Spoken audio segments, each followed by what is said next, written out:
Chapter 860. Tang Zheng controlled the man and was about to use the soul-searching technique when he found that the other party had a sneer on his face. He was startled and a bad premonition hit his heart. Sure enough, the other party's head tilted and he died. Under his control, the corner of his mouth overflowed with a trace of black blood. Poisoned. Tang Zheng suddenly realized and pried open his mouth. Sure enough, he was poisoned. Although Tang Zheng controlled him, he still triggered the poison and died immediately, not giving Tang Zheng a chance. A great master martial artist was actually willing to give up his life like this. Tang Zheng was extremely shocked. A great master martial artist was an extremely important existence to a family, but this person actually sacrificed himself without hesitation. What kind of existence was the Azure Dragon Palace that they could train such a person? Tang Zheng was shocked. He loosened his hand and the other party fell to the ground. After such a delay, it was impossible for them to catch up to the High Lord, so they simply gave up on the chase. The others looked at this scene and were deeply shocked. Tian Chanzi said, "The Azure Dragon Palace will be our biggest threat. If we don't get rid of them, one day it will lead to a disaster." The Empyrean Fairy added, "The phaseless method is even more strange and unpredictable. I feel that the power of the phaseless method has not been fully exerted. Otherwise, I'm afraid its power would be even greater, and it would be even more disadvantageous for us. Therefore, we must figure out what kind of martial arts the phaseless method is." After saying that, she looked at Ling Er in surprise. She was the only one who was not affected by the phaseless method, so the breakthrough was naturally on her. Ling Er looked at the Empyrean Fairy blankly. Although she turned the situation around with her own strength, she was not clear about what was going on. Tang Zheng knew that the Empyrean Fairy had not figured out the reason for the phaseless method, so he explained, "The horror of the phaseless method is that it affects almost everyone. As long as a person has murderous intent and hostility, and their heart is not completely pure, it is difficult to be an exception." "What did you say? Who told you that?" The Empyrean Fairy was shocked. "Jiu." The Empyrean Fairy fell silent. Tian Chanzi's eyes also revealed a look of disbelief as he said, "We've been through so many battles and the murderous aura has long since seeped into our bones. Even if it is an ordinary person, it is impossible to have a completely pure mind. The power of this non-phase method is too terrifying." Tang Zheng nodded in agreement. From this, it can be seen that this Azure Dragon Palace is indeed not just an empty name, but the real deal. "I understand. Ling Er is a ginseng, and her mind is pure enough to not be affected by the non-phase method. I didn't expect that she would be the one to save us this time." The Empyrean Fairy had mixed feelings. Ling Er looked at everyone blankly. She didn't realize that she had such a big role. Looking at her ignorant appearance, Tang Zheng smiled and said, "Ling Er, this time everyone was saved by you. Now you know how powerful you are, right?" Ling Er shook her head like a rattle drum and said nervously, "Master, Ling Er is not as powerful as you say. Without you, Ling Er would not have been able to do this." "Don't be modest. In addition, did you notice that when the Great Lord used the non-phase method, although we were all affected, he was also helpless and couldn't use other attacks? He had to rely on the flying guillotine to attack us. In addition, anyone who entered his attack range would be attacked indiscriminately. Therefore, the fair-faced flying dragon failed to save him," the Empyrean Fairy pointed out. "Therefore, the Great Lord and the flying guillotine complemented each other. This is the most fatal method of the Azure Dragon Hall," Tian Chanzi concluded. Tang Zheng nodded, admitting that what the two said was true. He added, "Therefore, to deal with the Great Lord, we have to rely on Ling Er." Suddenly, the three people focused their eyes on Ling Er. Ling Er felt an inexplicable pressure and said nervously, "Don't look at me, I'm really not that powerful." "Ling Er, don't belittle yourself. Be confident," Tang Zheng urged. "But the most important point is that Ling Er's mind cannot be changed by pollution. Otherwise, facing the non-phase method will be in vain," the Empyrean Fairy said. Tang Zheng and Tian Chanzi both nodded. This was the most important thing. To keep a person's heart, especially in this materialistic society, it was much more difficult than cultivating martial arts. "Ling Er, did you hear that?" Tang Zheng asked. Ling Er nodded hesitantly. "This is Master's order. Ling Er will definitely do it. It's not enough to rely on her own efforts. We have to make the people around her reliable enough. We can't let her hands be stained with the slightest bit of blood and evil aura," the Empyrean Fairy said. Tang Zheng had to admit that the Empyrean Fairy was very thoughtful. Although it was very difficult, he still had to do it. Ling Er was like a national treasure that must be protected in all aspects, and not only to protect her from harm. I will order Yi Yuan to lead the elites of the witch clan back. Tang Jing didn't think that AI Me and the others could do this. They could do business, but they couldn't do anything about these things. In the past, he was afraid that the authorities or the Azure Dragon Palace would deal with the witch clan, so he placed them and the people of the martial sect on the island. Now that he had the Empyrean Fairy, at least the authorities wouldn't dare to act rashly. In addition, he had another layer of consideration. After all, the witch clan was the core of the Jili tribe. Chiyu had awakened again. If he didn't tighten his close relationship with the witch clan, if one day Chiyu left his body, would he take the witch clan back under his command? Tang Jing didn't want the witch clan to be taken back under Chiyu's command. Then he would summon the witch clan back and let them stay by his side to deepen the relationship between them. Of course, there was no need to make this thought public. Although Chiyu and the inner demons were in his body, Tang Jing's strength was no longer the same as before. His spirit was strong, so the two of them were unable to detect his thoughts. He was not afraid that Chiyu would know. In fact, even if he knew, Chiyu couldn't do anything about it. It's best that you have your own arrangements. Linger is the most important, we can't lose her. Empyrean Fairy emphasized. Whiz. Long Xinyuan also caught up. Seeing the corpse on the ground, the corner of his mouth twitched a few times. Seeing that the few of them were looking over, he quickly said, Tang Linger, Miss Tang, has encountered some problems with the official cooperation with Dianan. I have a way to solve it. He did not hear the conversation between the few of them just now. It was purely to deepen the relationship between them. Tang Zheng was also clear about this, but he did not make a decision immediately. Instead he looked at Linger. Linger understood and said, Master, you make the decision. Linger will listen to you. Linger, this is your job. What do you think? Linger looked around and said, the scenery of Dianan is beautiful, and there are 10,000 mountains. Although it is dangerous, Linger also likes the environment here, so the cooperation with Dianan is quite good. It seemed that Linger really liked Dianan. Tang Jing nodded and said, then it's up to you. You will be the tourism ambassador. Long Shenyuan was overjoyed and promised, everyone please rest assured. This matter will be done as soon as possible. Originally, Linger came for the cooperation, but the matter with Long Tingfei caused it to be ruined. With Long Xuanyuan's power, this was a small matter. Of course he could turn the situation around. Linger smiled sweetly and politely nodded to Long Shenyuan to thank him. The monsters in the 10,000 mountains are either dead or have fled. The threat has been mostly eliminated. As for the 100 Faces Star Lord, it will be very difficult to find him, so there is no need to stay here. Tang Jing said. Empyrean Fairy glanced at Long Shenyuan. Long Shenyuan was very smart and immediately retreated far away. He knew that they had something to talk about and did not want him to know. Although he was curious, he did not dare to eavesdrop. I want to go to Mount Buzhou to take a look. Empyrean Fairy said that before coming, Tang Zheng had already told her about Mount Buzhou and the 100 Faces Star Lord. She was naturally very curious. The 100 Faces Star Lord is definitely not in Mount Buzhou. Tang Zheng said. I'm not looking for him, I'm looking for Mount Buzhou. Empyrean Fairy insisted. Alright, let's go to Mount Buzhou. Tang Zheng was actually not too willing to expose Mount Buzhou in front of too many people. After all, Mount Buzhou was related to the Heaven Stairway, and furthermore, Yan Qingyi's prophecy also involved Mount Buzhou. However, Empyrean Fairy was not an outsider, so he had no way to refuse this request. Patriarch Long, let's part ways here. You don't have to follow us anymore, understand? Tang Zheng called Long Shenyuan over and warned him. Long Shenyuan understood that the other party was going to do something secretive. If he continued to follow them, he would be asking for trouble. He promised and said that he would immediately go back and prepare for Linger's tourism ambassador.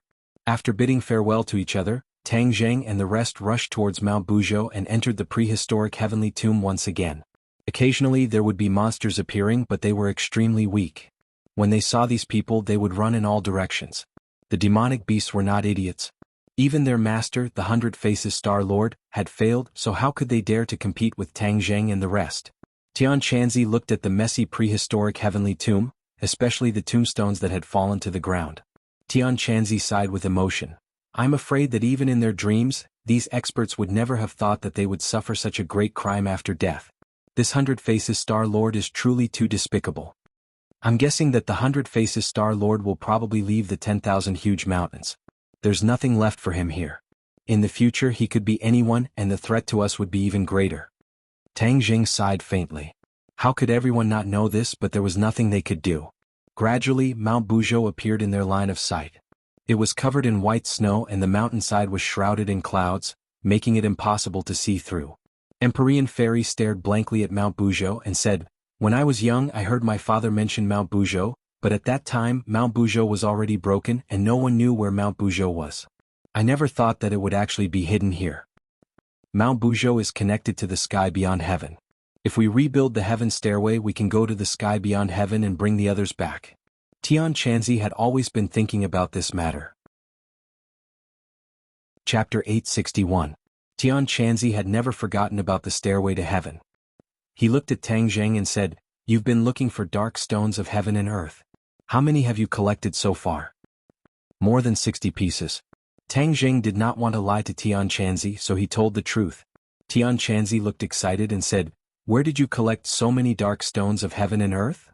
"The South Sea." Tian Chanzi nodded slightly. "I didn't expect that there would be so many dark stones of heaven and earth hidden in the sea. If we can find the remaining dark stones of heaven and earth, then the day of rebuilding the stairway to heaven will be just around the corner." Tang Jing did not tell him the whole truth. If Tian Chanzi knew that there were dark stones of heaven and earth under the imperial palace, he would definitely rush back without stopping. However, he was still one step away from the soul formation stage. The Empyrean Fairy was not willing to help. Even if she knew, she could only sigh and feel powerless, which would only increase her worries. "I've always heard about the outer sky but I've never really been there. There's a chance I want to go there," the Empyrean Fairy suddenly said. When Tang Jing heard this, he had the impulse to immediately let her release the 5-clawed golden dragon. Then he could take out the dark stones of heaven and earth, rebuild the stairway to heaven and go to the outer sky. But in the end he held back and said, "The outer sky is definitely not a very good place. The 100 Faces Star Lord has sent many people to explore the outer sky in ancient times, but none of them returned. You can imagine how dangerous the outer sky is. Besides, if the outer sky is really so good, the demon race would not have tried to return to our world." The Empyrean Fairy looked at Tang Zheng in a daze. After thinking for a while, she nodded, "That makes sense. Tang Zheng, you're quite smart. The 100 Faces Star Lord is not wrong. In the past, many people were sent to the stairway to heaven, but there was no news of them," Chiyu suddenly said. Tang Jing then remembered that Chiyu was one of the people involved in that year. He hurriedly asked, "Is there any special information about the realm beyond heaven? You already know that there are big and small worlds in this world. I reckon that beyond heaven is another world, and the situation within it is completely unpredictable. With your current strength, trying to force your way into the outer sky is not a wise decision," Chiyu warned. Tang Jing inwardly agreed. He was even more determined not to take out the heaven and earth obsidian under the imperial city for the time being. The group climbed up the snow-capped mountain road. The cold wind whistled. The outside world was in the middle of a scorching summer, but here, it was a world of ice and snow like the 12th lunar month. Mount Buzhou was still enveloped by the enchantment and isolated from the outside world. Tang Zheng was familiar with the process and easily broke through the enchantment. Behind the enchantment was another world. The spring breeze was as warm as spring and the flowers, birds, grass and insects were full of vitality.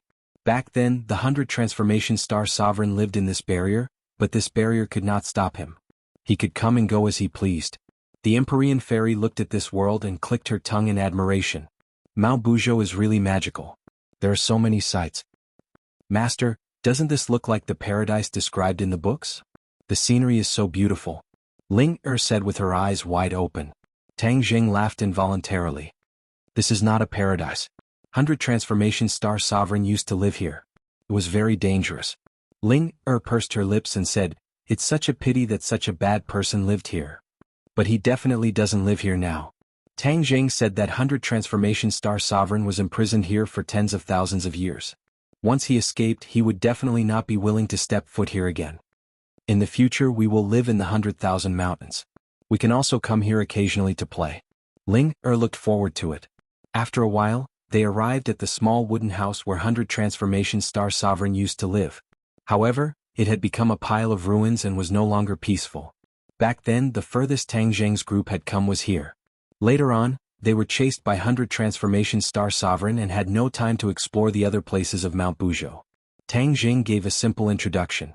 The Empyrean Fairy nodded secretly and said, "Then let's continue forward. We haven't reached the peak yet." Tang Jing was moved. He also wanted to explore the peak and gladly accepted. The group continued forward. The scenery along the way became more and more beautiful. It was truly a scene of paradise. Suddenly, a thick fog shrouded the front, blocking everyone's path. This fog is strange. The Empyrean fairy frowned. Amazing, you can see it with a single glance. Tang Jing praised. He walked straight to the fog and waved his hand. The fog also surged as if it was alive. This is a formation? Tian Chanzi asked hesitantly. After the stairway to heaven was destroyed, the peak was sealed by a formation. Normal people can't reach it. This is what Qiyu told me. Tang Jing explained. The method to break the formation was naturally from Qiyu. As soon as he finished speaking, the fog was pushed aside and retreated to the sides. A strong wind blew, causing them to sway and almost lose their balance. Everyone be careful. This peak is not simple. It's very dangerous. Tang Jing warned. He held Linger's hand and said, Linger, follow me. Linger smiled sweetly. She held Tang Jing's hand tightly and followed him obediently. The strong wind was biting cold. The aura of heaven and earth had become very chaotic. It was completely different from the previous fragrance of flowers and birds. It was as if they had entered another world. This Mount Buzhou was really strange. The foot of the mountain, the middle of the mountain, and the peak were three completely different scenes. It was like three different worlds. If a normal person came to the peak, they would have been blown away by the strong wind and fallen off the cliff to their death. They didn't walk very far before they found that the path beneath their feet had become dangerous.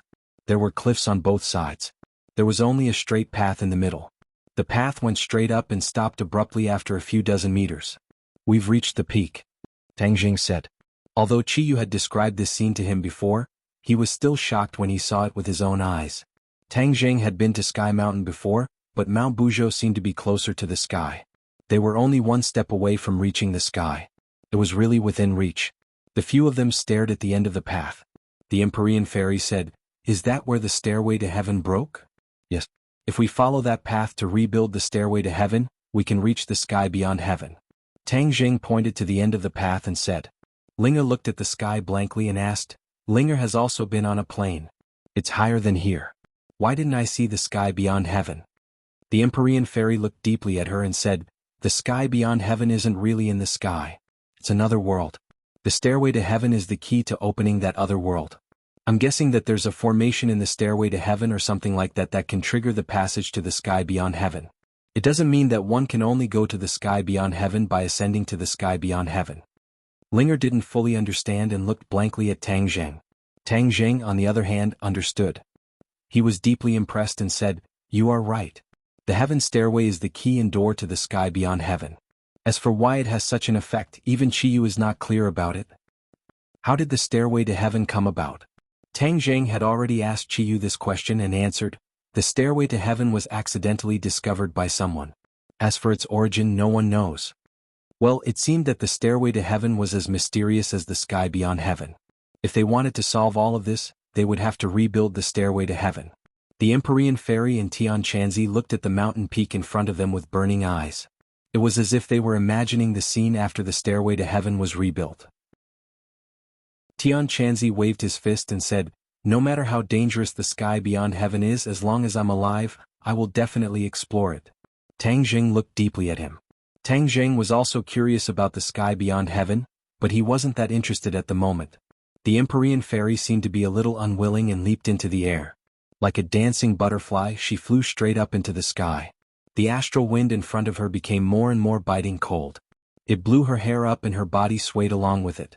Suddenly, her body became sluggish and stopped helplessly. Then, as if she had received a huge recoil, she had no choice but to retreat. She staggered to the ground and almost fell off the mountain peak. Whoosh! She took a deep breath and said, There's something strange up ahead. What's strange? The others asked curiously. The aura between heaven and earth is completely chaotic. The astral wind is very overbearing and there's a mysterious force that's preventing me from moving forward and pushing me back. The Empyrean fairy said with a dignified expression. The others' expressions changed and said, Is it really that strange? Looking at the Empyrean fairy's expression, it was obvious that all of this was true. This place was connected to the sky beyond heaven and was indeed not an ordinary place. This is the place where two worlds are connected. Everything can't be judged by common sense. This is our world, but it also has some of the attributes of the sky beyond heaven. Moreover, this astral wind is very strange. Look at the direction of the wind and it seems to be blowing from the sky. I suspect that it's directly blown from the sky beyond heaven. The Empyrean fairy said with deep feelings. Tian Chanzi looked deeply at the sky and said resolutely, I'll go up and take a look too. Whoosh. He leaped into the air, but before he could reach the place where the Empyrean fairy was, he was blown away by the astral wind and directly fell back in shock. I agree with your judgment. This astral wind is indeed strange. It's very likely that it's blown from the sky beyond heaven.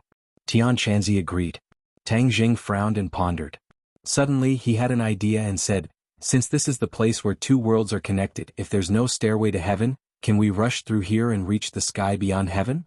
The Empyrean fairy and Tian Chanzi looked at each other and shook their heads at the same time. They smiled bitterly and said, we can't. Why don't you give it a try? Your cultivations are so much higher than mine. If you can't do it, it's even more impossible for me. Tang Jing shook his head helplessly. This was whimsical. How could it be so easy? If it was really that easy, after the stairway to heaven was destroyed, there would be no one who could reach the sky beyond heaven from here. Master, you should give it a try. If they can't do it, it doesn't mean that you can't. Ling encouraged. In her eyes, Tang Jing seemed to be omnipotent. Squeak squeak. Little White also nodded in agreement at the side. Tang Jing was moved by their words and changed his mind. Chapter 862. Tang Jing circulated his power, and the genuine qi flowed smoothly through the meridians in his body. With a slight tap of his toes, he rushed into the sky like a cheetah. Whoosh! An even more piercingly cold wind blew past his ears, causing his cheeks to hurt. Moreover, from the unseen world, a mysterious force came head-on, trying to stop him. Roar! He let out a deep roar and hurriedly circulated his true qi in an attempt to resist this power. However, this power was too strong and there was nowhere to vent it. His body was about to fall back. He was quick-witted and hurriedly used the sky-swallowing technique. 2 black holes appeared in his palms, and the power was actually absorbed by the black holes. With the resistance greatly reduced, he leaped up again and actually flew against the current, flying even further than the Empyrean fairy. The Empyrean fairy and Tian Chanzi looked at each other in shock. How did he do it? At the same time, they couldn't help but look forward to seeing if Tang Jing could find anything. Or perhaps, he had really found the world beyond heaven? Tang Jing also became excited. He also thought of this possibility. If they could really enter the outland, then wouldn't there be no need for the stairway to heaven? The strong wind was like a knife, and it actually cut open a wound on his cheek. It was extremely painful, but he quickly gritted his teeth and endured it. He continued to circulate his power, hoping to reach even further. A ripple suddenly appeared in the blue sky, and a change occurred. A barbaric scene entered his eyes.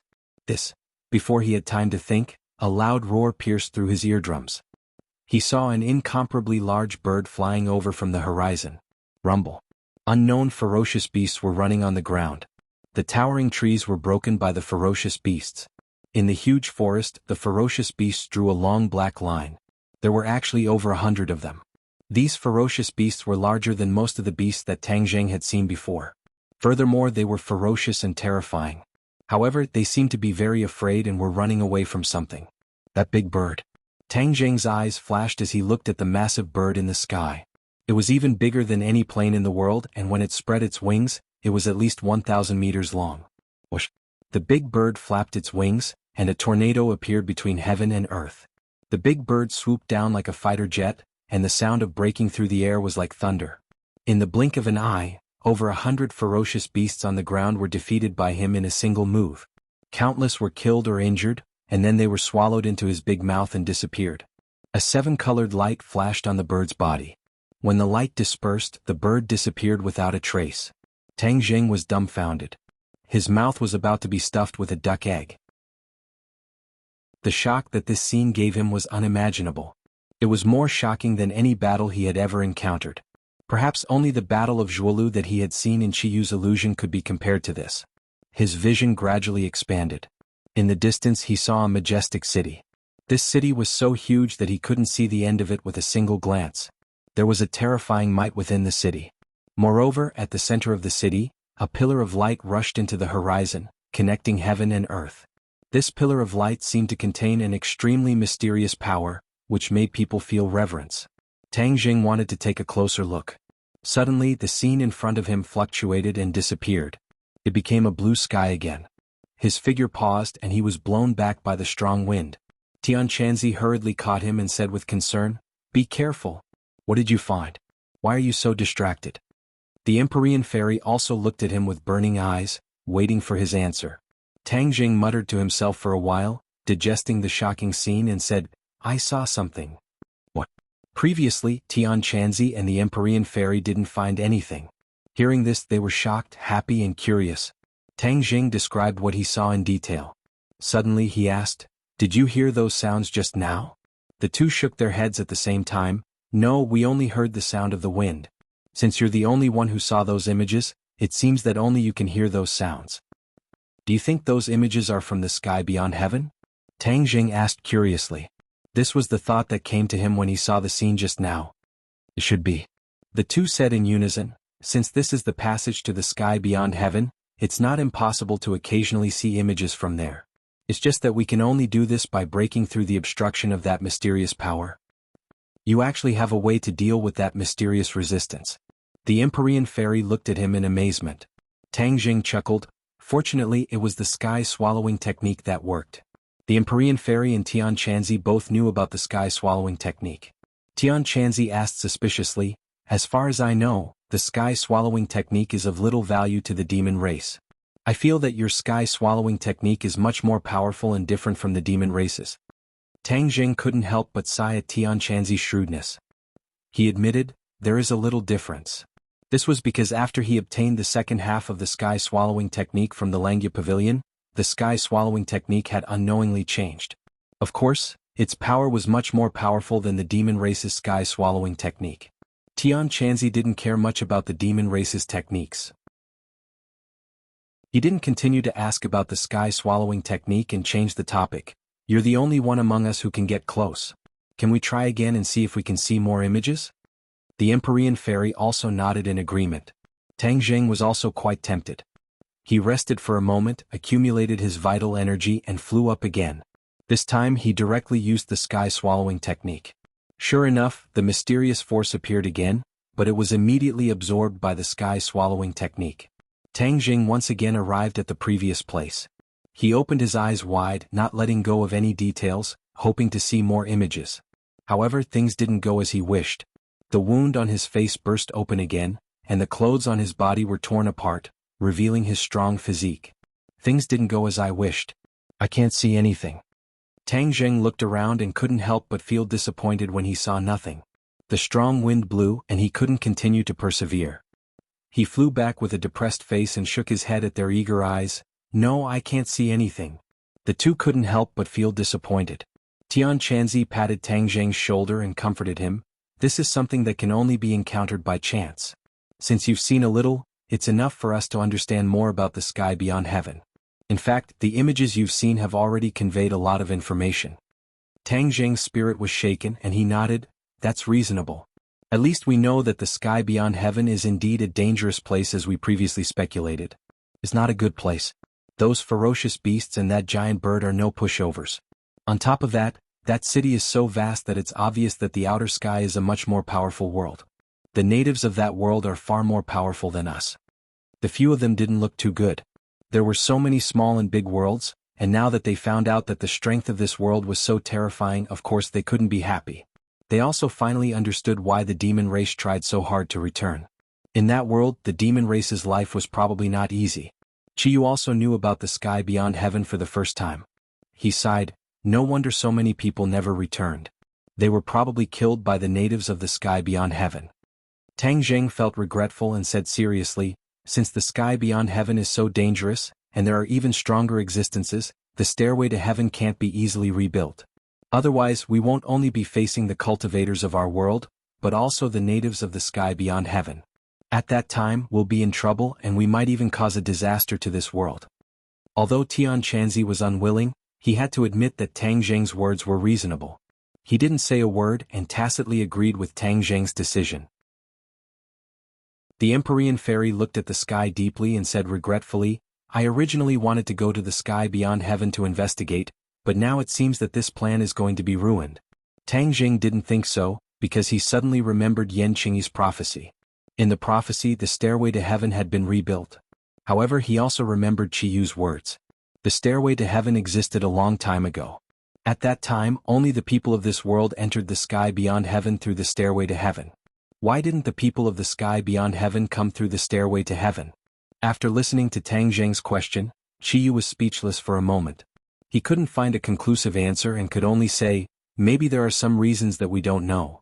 Suddenly, Tang Zheng felt that more questions came to his mind, and he couldn't figure it out in a short time. He could only temporarily put it to the back of his mind. Tang Zheng, you're exposed. Suddenly Tian Chanzi pointed at Tang Zheng's clothes, which were almost like strips of cloth, and said mischievously. Tang Zheng was embarrassed. He looked at the Empyrean fairy and Linger, and fiercely glared at Tian Chanzi. He quickly ran to the side to change his clothes. The few of them didn't continue to stay here. They looked at the peak of the mountain with complicated expressions and went down the mountain. After experiencing 3 different environments, they came to the foot of the mountain. When they looked back again, the peak of the mountain was covered in clouds and fog. It was impossible to see clearly. I've seen Mount Buzhou. One of my wishes has been fulfilled. Empyrean fairy said. Tang Zheng smiled bitterly and said, there's nothing to do in the 100,000 mountains. Let's go back to the capital. The few of them quickly shuttled through the dense forest.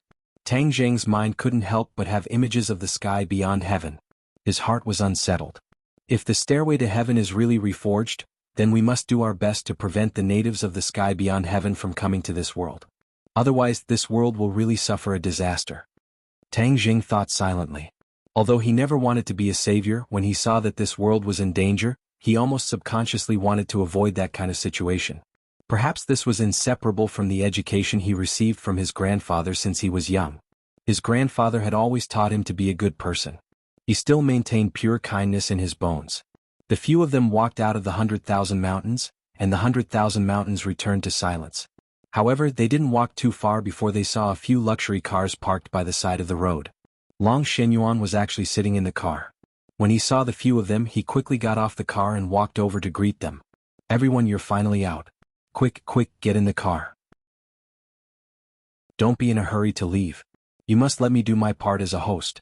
Long Shenyuan warmly invited. Although he was very curious about what Tang Zheng and the others were doing, he didn't dare to ask. Chapter 863. After pausing for a few days in Dianan, Long Shenyuan received him grandly. Linger's cooperation with the authorities had already been finalized, and she still had to stay in Dianan to film a promotional video for Dianan. Yi Yuan brought the elites of the Witch clan and rushed to Dianan, protecting Linger's safety closely. As for the other staff members, they were repeatedly warned by Tang Zheng. Everyone realized the importance of Linger to their boss and protected her like a national treasure. However, there was another person who came with Yi Yuan, Lan Yu, Tang Zheng's mother. She missed her son and couldn't help but come with Yi Yuan. Although this was out of Tang Zheng's expectations, he did not say anything. According to Yi Yuan's report, everyone was doing well on the island, especially the old man Tang Dahai. Although he was not used to it at first, he gradually became obsessed with cultivation and actually regained his vitality at the age of 70. His face was flushed red and his spirit was hale and hearty. Regarding this, Tang Zheng was very gratified. After Lan Yu saw her son, she almost never left his side. Tang Zheng was helpless and did not stop her. The knot in his heart was slowly unraveling, and he could treat his parents normally. The time spent together was always short. Even though Linger was reluctant to part, she could only watch as Tang Zheng and the others left. She still had a lot of work to do. After the few of them boarded the plane and returned to the capital, Tian Chanzi slipped away. Lan Yu was naturally brought to the villa. The villa had already been renovated, and the traces of the battle had long since disappeared. Actually, they could have moved out of this place, but everyone chose to stay. That battle had left a deep impression on them. Living here, they could constantly remind them of a sense of danger. A few great beauties came out to welcome them. Lan Yu's eyes were almost dazzled by them. When she was young, she was also a beauty, and now she was even more charming. However, when she saw the few beauties with different styles in front of her, she was still dazzled. She couldn't help but look at her son. Although she liked Yi Wu the most, the corners of her mouth still curled up into a smile. She thought to herself that her son was great, to actually have the favor of so many girls. When Wu saw Lan Yu, he immediately stepped forward and bowed, calling out affectionately, "Mistress, why are you here?" Wu Pingchang's cold outer clothes were taken off, and she was just like an ordinary girl. Lan Yu held Wu's hand and said, "I missed you and Xiaozheng, so I came to see you." As he spoke, he swept his gaze across the others. Other than Fang Shishir, the others did not know the relationship between Lan Yu and Tang Zheng, so they could not help but be curious, but they still politely nodded. Seeing that the atmosphere was a bit awkward, Tang Zheng hurriedly let everyone into the room. He didn't know how to introduce Lan Yu's identity, so he found an excuse to return to the study and let them interact with each other. The relationship between women could be established very quickly. In just a few words, everyone understood that this was Tang Zheng's mother. Immediately, everyone's mouths became even sweeter, especially Lu Qingmei and Nan Nan. One big and one small, it was as if they had crawled out of a jar of honey, making Lan Yu's heart burst with joy. And Mu Hongyan were much more reserved. After all, An's identity was special, and Mu Hongyan was more mature and steady. They did not have that kind of ambiguous relationship with Tang Zheng. Mu Hongyan knocked on the door of the study and walked in. Seeing Tang Zheng sitting on the chair, she said, "Tang Zheng, your relationship with Aunt?" She wanted to say something but hesitated. As smart as she was, of course, she could see that the relationship between the mother and son was not very harmonious. Moreover, Tang Zheng had never mentioned his parents before, which made her suspicious. Tang Zheng waved his hand and changed the topic. "Sister Mu, this time when I went to Dianan, I saw Nana's grandfather." Mu Hongyan's heart tightened and she asked nervously, "Then you?" Obviously, she wanted to ask if there was a conflict between the two sides. Tang Zheng understood her thoughts, shook his head and said, "I have buried the hatchet with him. What happened in the past is written off." Tang Zheng did this more because he didn't want the mother and daughter to be caught in the middle.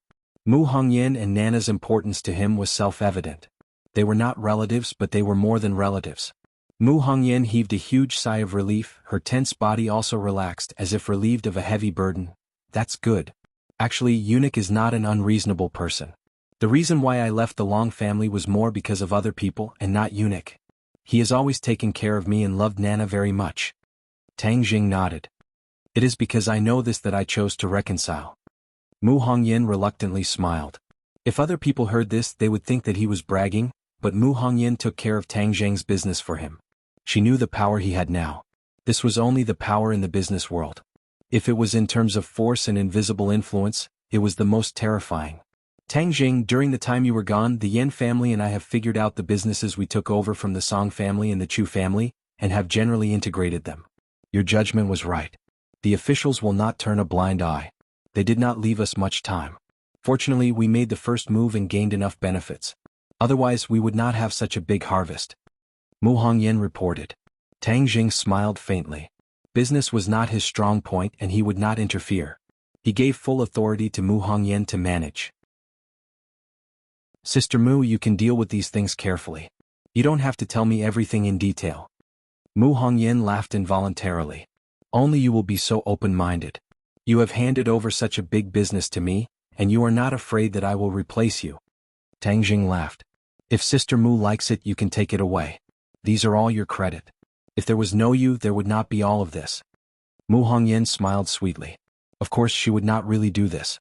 In the next few days Tang Zheng did not stop. The Yen family and Qin Badian personally came to visit.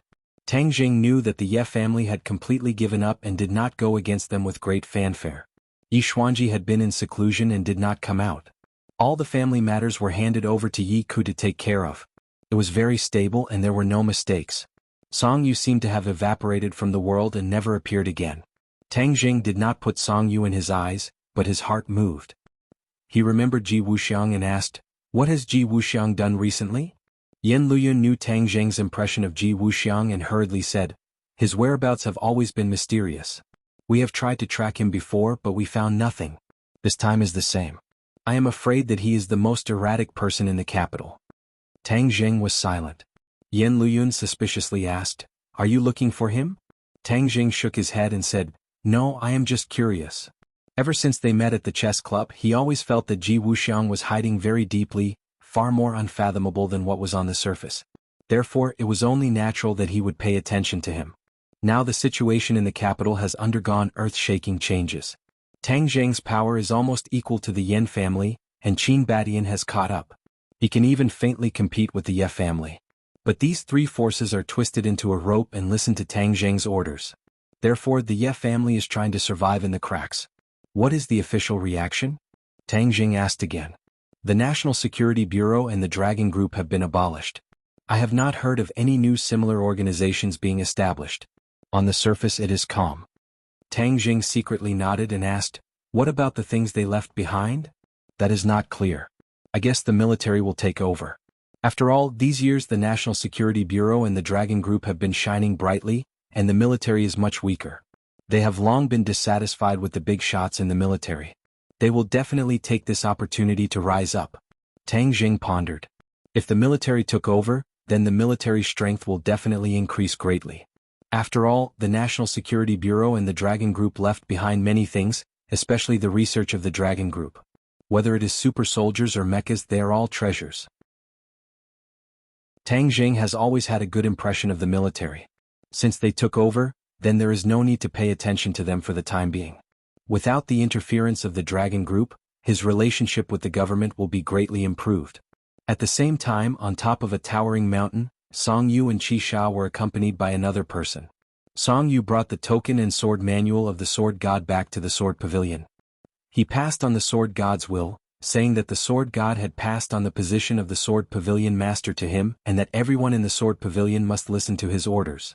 In the Sword Pavilion, other than the 3 disciples of the Sword God, there was only the Sword Slave.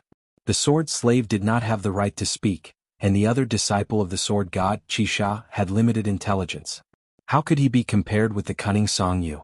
Therefore, in a few words, the entire Sword Pavilion was taken in by Song Yu and treated him as the master.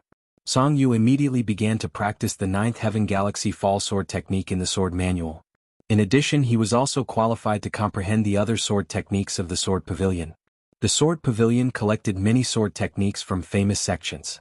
These sword techniques were the spoils of war won by the Sword God from time to time.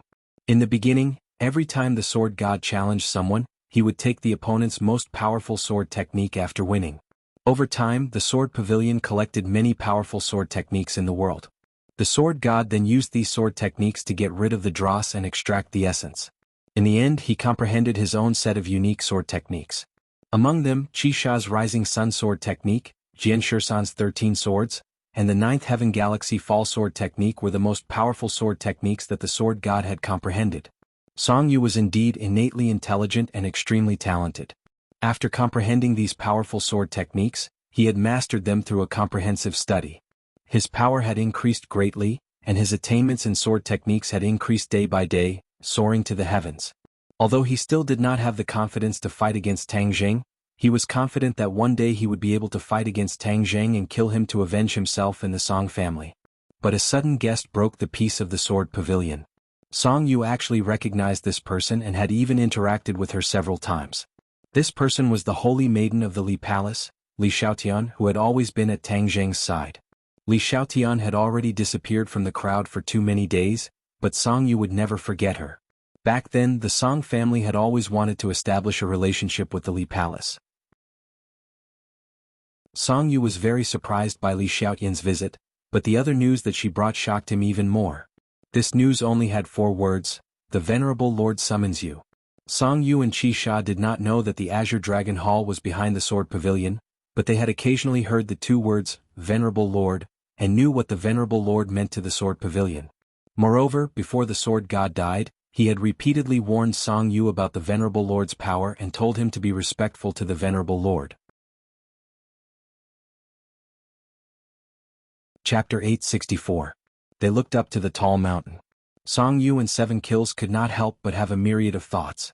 They had only heard of the Sword God mentioning the Great Lord, but had never seen him in person. Now that they were finally going to see the Great Lord's glory, the 2 of them could not help but feel a little nervous.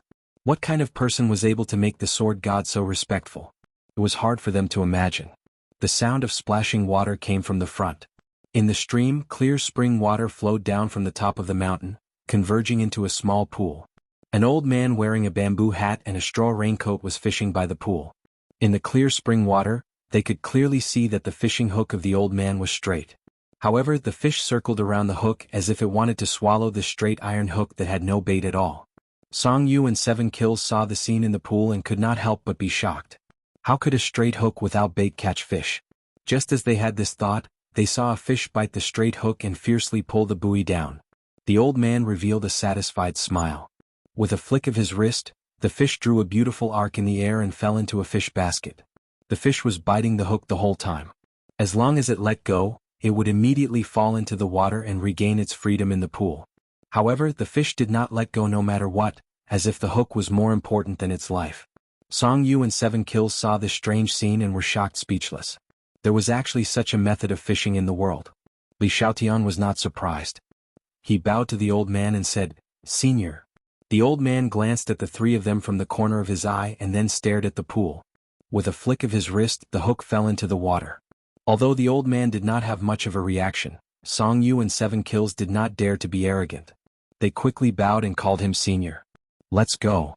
Li Xiaotian clearly knew the old man's temper. He did not want to disturb him and quickly walked to the top of the mountain. The mountain forest was green. On the top of the mountain the wind blew loudly. A black house quietly stood there. There was nothing fancy about this black room, and there was even a kind of majesty that made one's heart beat like a drum that unknowingly overflowed, causing the two of them to be extremely fearful. "Go in." Li Xiaotian pointed at the door of the black room. The two of them looked at each other blankly, then gritted their teeth and walked over. Creak. The door opened and the room was pitch black without a trace of light. Bang. The flames soared into the air and several oil lamps lit up around the house. The light was dim, but it eventually illuminated the house. The furnishings in the room were extremely simple. The walls were bare and there was no extra furniture. There was only a chair placed at the very front of the room. The two of them looked at each other nervously. Although Song Yu was unyielding and arrogant, in this kind of environment, she couldn't help but be frightened. She didn't know what would happen. Clang. The door slammed shut, startling the two of them. Their heartstrings trembled and they almost cried out in alarm. There was no one in the room. The two of them looked around but couldn't find any useful clues. The only thing they could find was the empty chair. The two of them walked forward aimlessly. Suddenly, as if their eyes were playing tricks on them, a person sat on the empty chair without them noticing. It was a man wearing a mask. The two of them trembled. Even with their cultivation, they didn't notice when this person sat on the chair. It was clear that the chair was empty just a second ago. From this, it could be seen that the masked man's cultivation was terrifying. This person must be the Lord. Song Yu was quick-witted and quickly bowed. "Greetings, Lord." Qi Sha was half a beat slower and also bowed, but his actions and reactions were a bit slower than Song Yu's. The Lord's eyes stared straight at the two of them through the mask, like an eagle's eyes, and they felt like little rabbits without any resistance. "When the God of Swords died, you were by his side, right, Song Yu?" The Lord's voice was full of majesty as he asked. "Yes."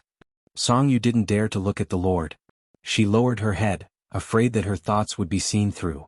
"What did the God of Swords say?"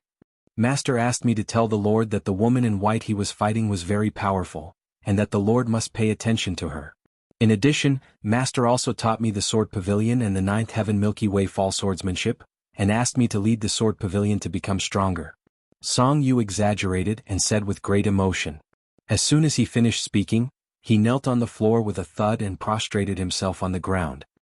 He pressed his head tightly against the floor and emotionally said, "My lord, please avenge Master. Master died so miserably." As he spoke, he choked and sobbed. His emotions had accumulated to the peak, and at this moment they exploded. Although he seemed to be carefree, he was actually very afraid. He was afraid that his actions would be exposed and he was afraid that he would be killed. Now that he saw the Lord, this fear was even stronger. The Lord's eyes seemed to be able to see through people's hearts, and it made him feel terrified.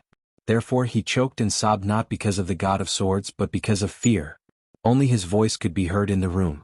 7 Kills stood at the side like a puppet, not knowing what to do. The Lord narrowed his eyes and looked at Song Yu, who was lying on the floor, and said, "Get up. The God of Swords did not die in vain. At least he exposed Tang Zheng's strength, and also caused the Empyrean fairy to lose her virginity. Of course he must be avenged, but not now." Thump. Hearing this, 7 Kills also knelt on the floor and kowtowed to the Lord. Thump, thump, thump, he kowtowed again and again as if he was going to break through the floor. He did not cry but said coldly and with a murderous aura, "Lord, please avenge Master. From now on, my life belongs to you." Song Yu glanced at 7 Kills and was infuriated. Damn. Why didn't I realize that 7 Kills was also a good actor? He was acting like me to win the Lord's favor. I can't let him have his way. Song Yu was measuring the heart of a gentleman with the yardstick of a villain. 7 Kills sincerely wanted to avenge the God of Swords, so he kowtowed from the bottom of his heart and was not playing any tricks. The Lord looked at the two people kneeling in a row and shouted, "Get up!" The two people's hearts trembled. This voice seemed to have a magical power, making them unable to think of resisting. They stood up subconsciously. Crying and wailing, "Where are your manners?" The sobbing stopped abruptly, and the two people kept quiet out of fear. Since the God of Swords passed the Pavilion of Swords to you, then your responsibility is to bring the Pavilion of Swords to greater heights, not to act like a girl and cry. As for avenging the God of Swords, it's never too late for a gentleman to take revenge. Moreover, with me here, the God of Swords will definitely be avenged. The Lord scolded. The two people were like primary school students being scolded. They lowered their heads and did not even dare to breathe loudly. Song Yu thought that Qi Sha had stolen his limelight, so he hurriedly said, "Yes, Honorable Lord. I will definitely bring glory to Sword Pavilion. I will not disappoint Honorable Master. I will let him rest in peace in heaven." The Lord nodded with relief. "You come from a big family, so you know how to be reasonable. Since the God of Swords passed the Pavilion of Swords to you, it means that he trusts you. You must live up to his expectations." "Yes, Lord." Song Yu's heart warmed.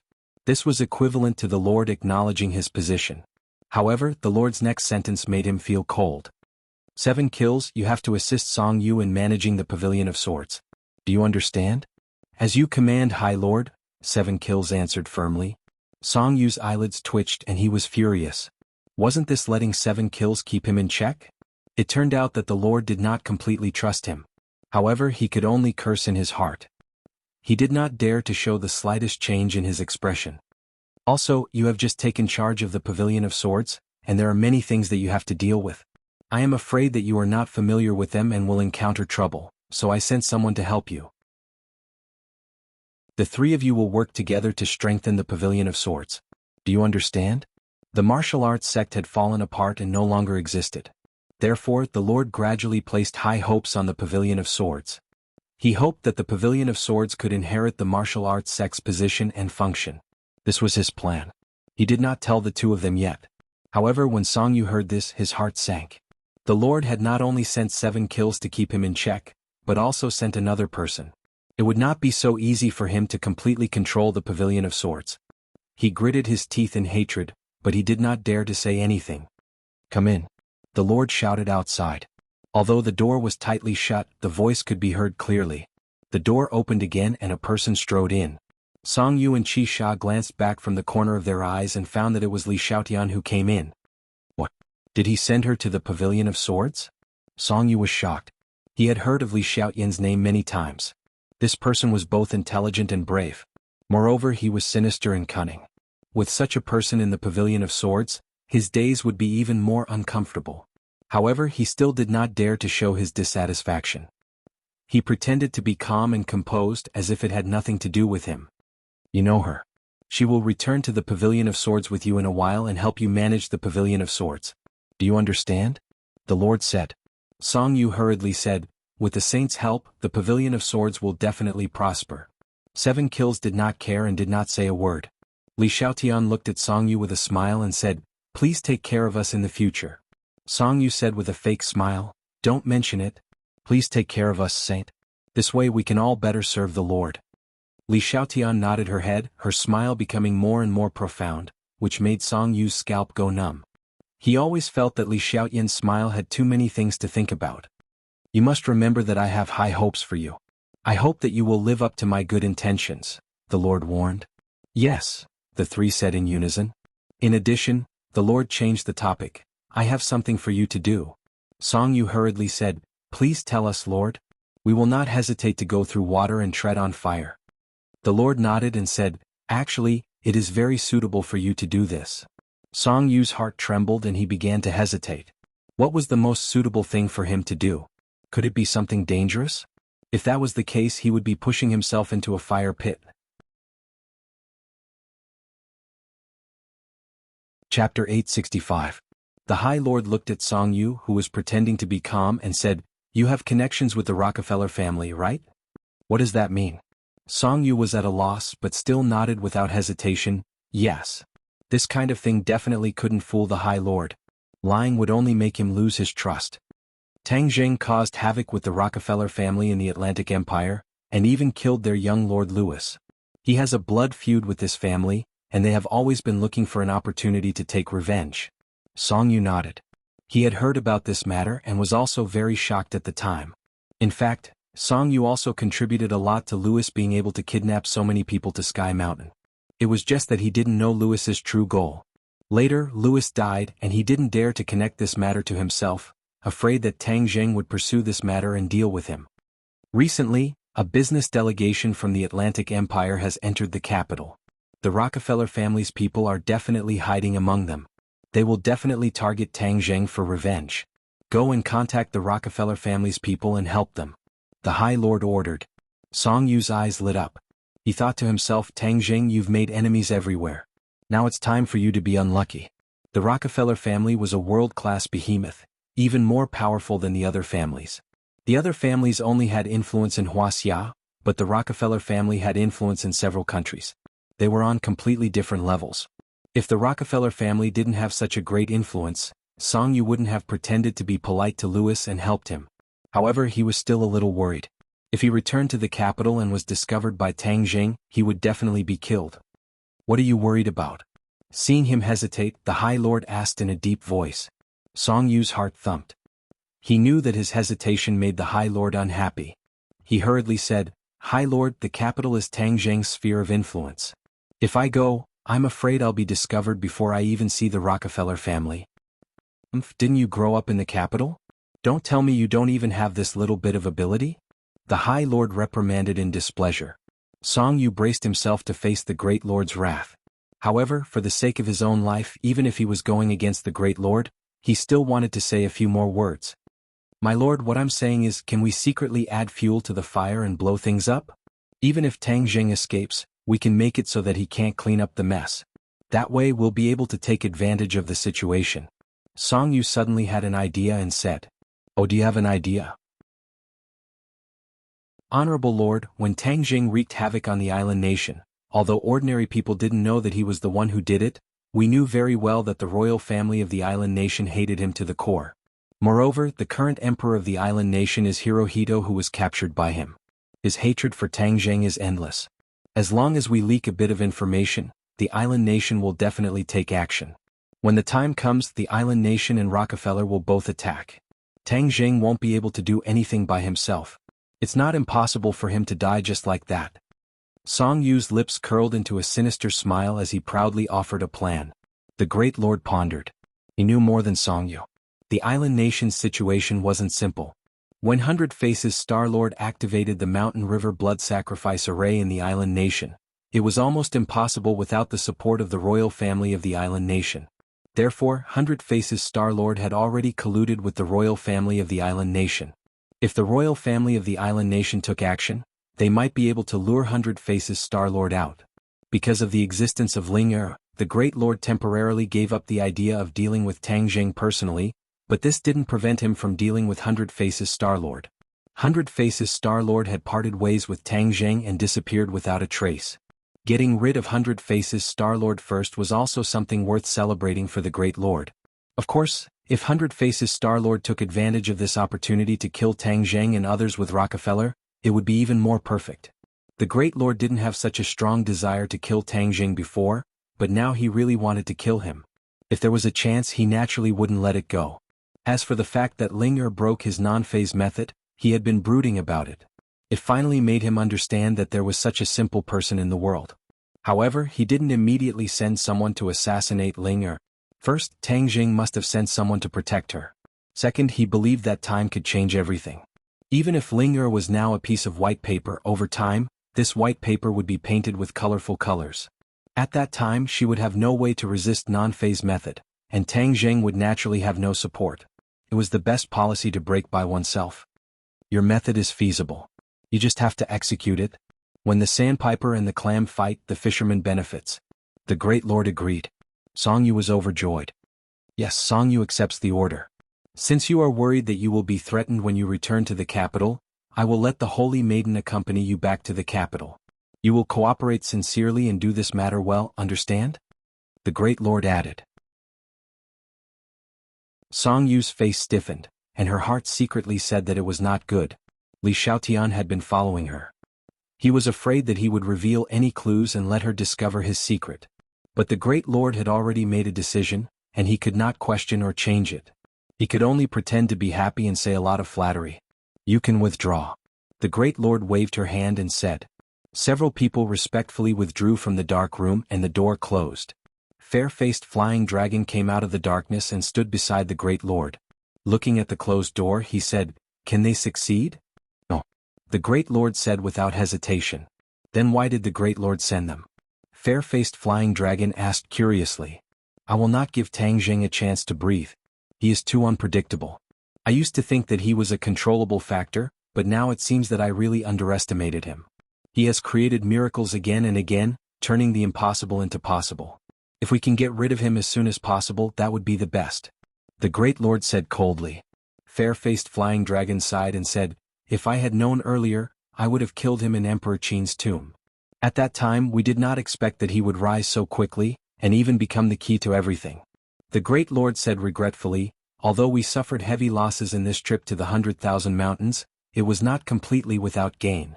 At least we can be sure that our main enemy from now on is Tang Jing, and not the 100-Change-Star Sovereign." The Great Lord's attitude towards Tang Jing had completely changed. He really wanted to kill him, but he knew that to kill Tang Jing it would not be easy. "Now that I am heavily injured, I cannot deal with him in a short period of time, but I cannot let him rest. Otherwise, if we give him a chance to breathe and he does something again, we will be even more passive. Do you understand?" the Great Lord asked. Fair-faced flying dragon suddenly understood. "I understand, but can the two of them do it? Do you want me to lend them a hand?" "No need, you can start cultivating in seclusion. Also, don't look down on Song Yu, that child is not as simple as he looks. Although he pretends to be docile and respectful in front of me, it still reveals many problems. He has not truly submitted to me, and 7 kills is even more loyal.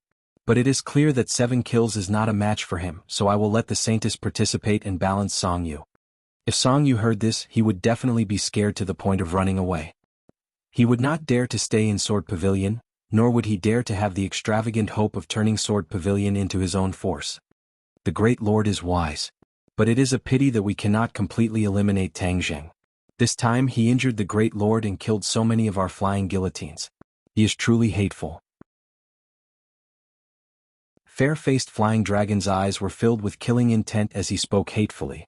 Lord Yun laughed self-deprecatingly and said, "This time I failed miserably. That little girl shot an arrow through the left side of my chest. If it wasn't for my heart being on the right side, I'm afraid that arrow would have ended my life. As for the flying guillotines, although it is a pity, it did not harm the flying guillotine's foundation." Fair-faced flying dragon faintly sighed. "Yes, the flying guillotine's power is still there. We can still deal with them in the future. During my seclusion, Granny Li went to the northwest. It is not very peaceful there.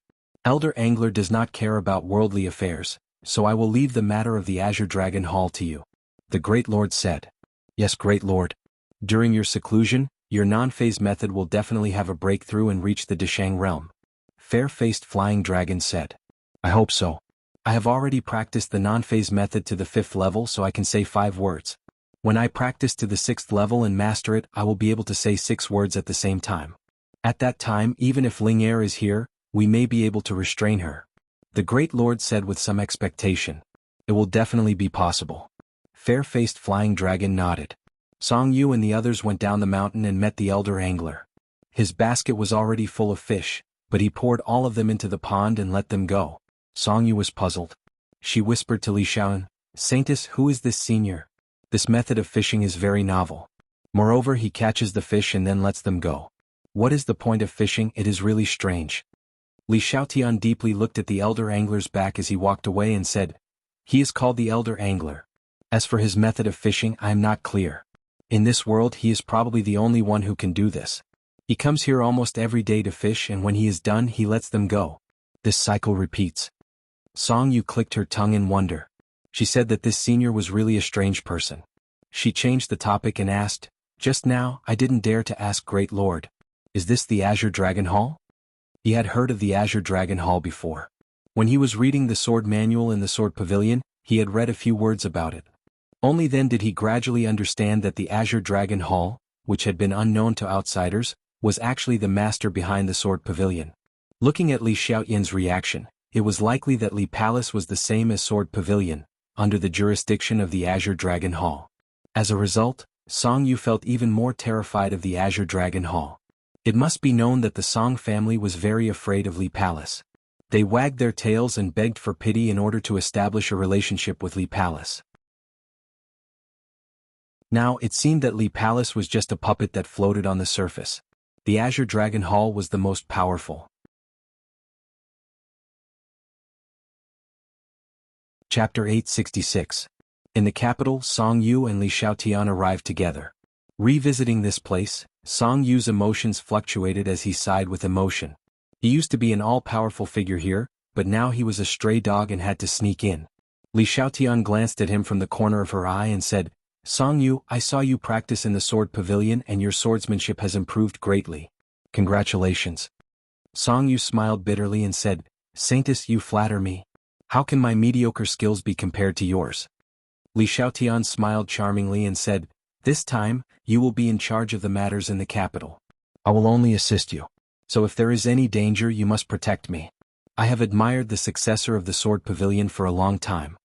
Although Song Yu knew that the other party's words were false, he couldn't help but feel a ripple in his heart. The Li Palace Saintess is indeed extraordinary. Her charm is unparalleled. I must be more careful in the future. He secretly thought. The island nation has already sent people to the capital. If we join forces with Rockefeller, then we can sit on the mountain and watch the tigers fight. Li Xiaotian said, "Your scheme is really brilliant. Saintess, you flatter me. This is all because of the wise leadership of the Honorable Lord. I dare not claim credit for it." Song Yu was very respectful, as if even if the Honorable Lord was not by his side, he would still hold him in high esteem. They did not take the usual route. They did not enter the hotel through the normal channels, but took advantage of the night to sneak in through the window. As soon as their feet touched the ground, a biting cold wind attacked them from the side, causing their cheeks to hurt. Swish!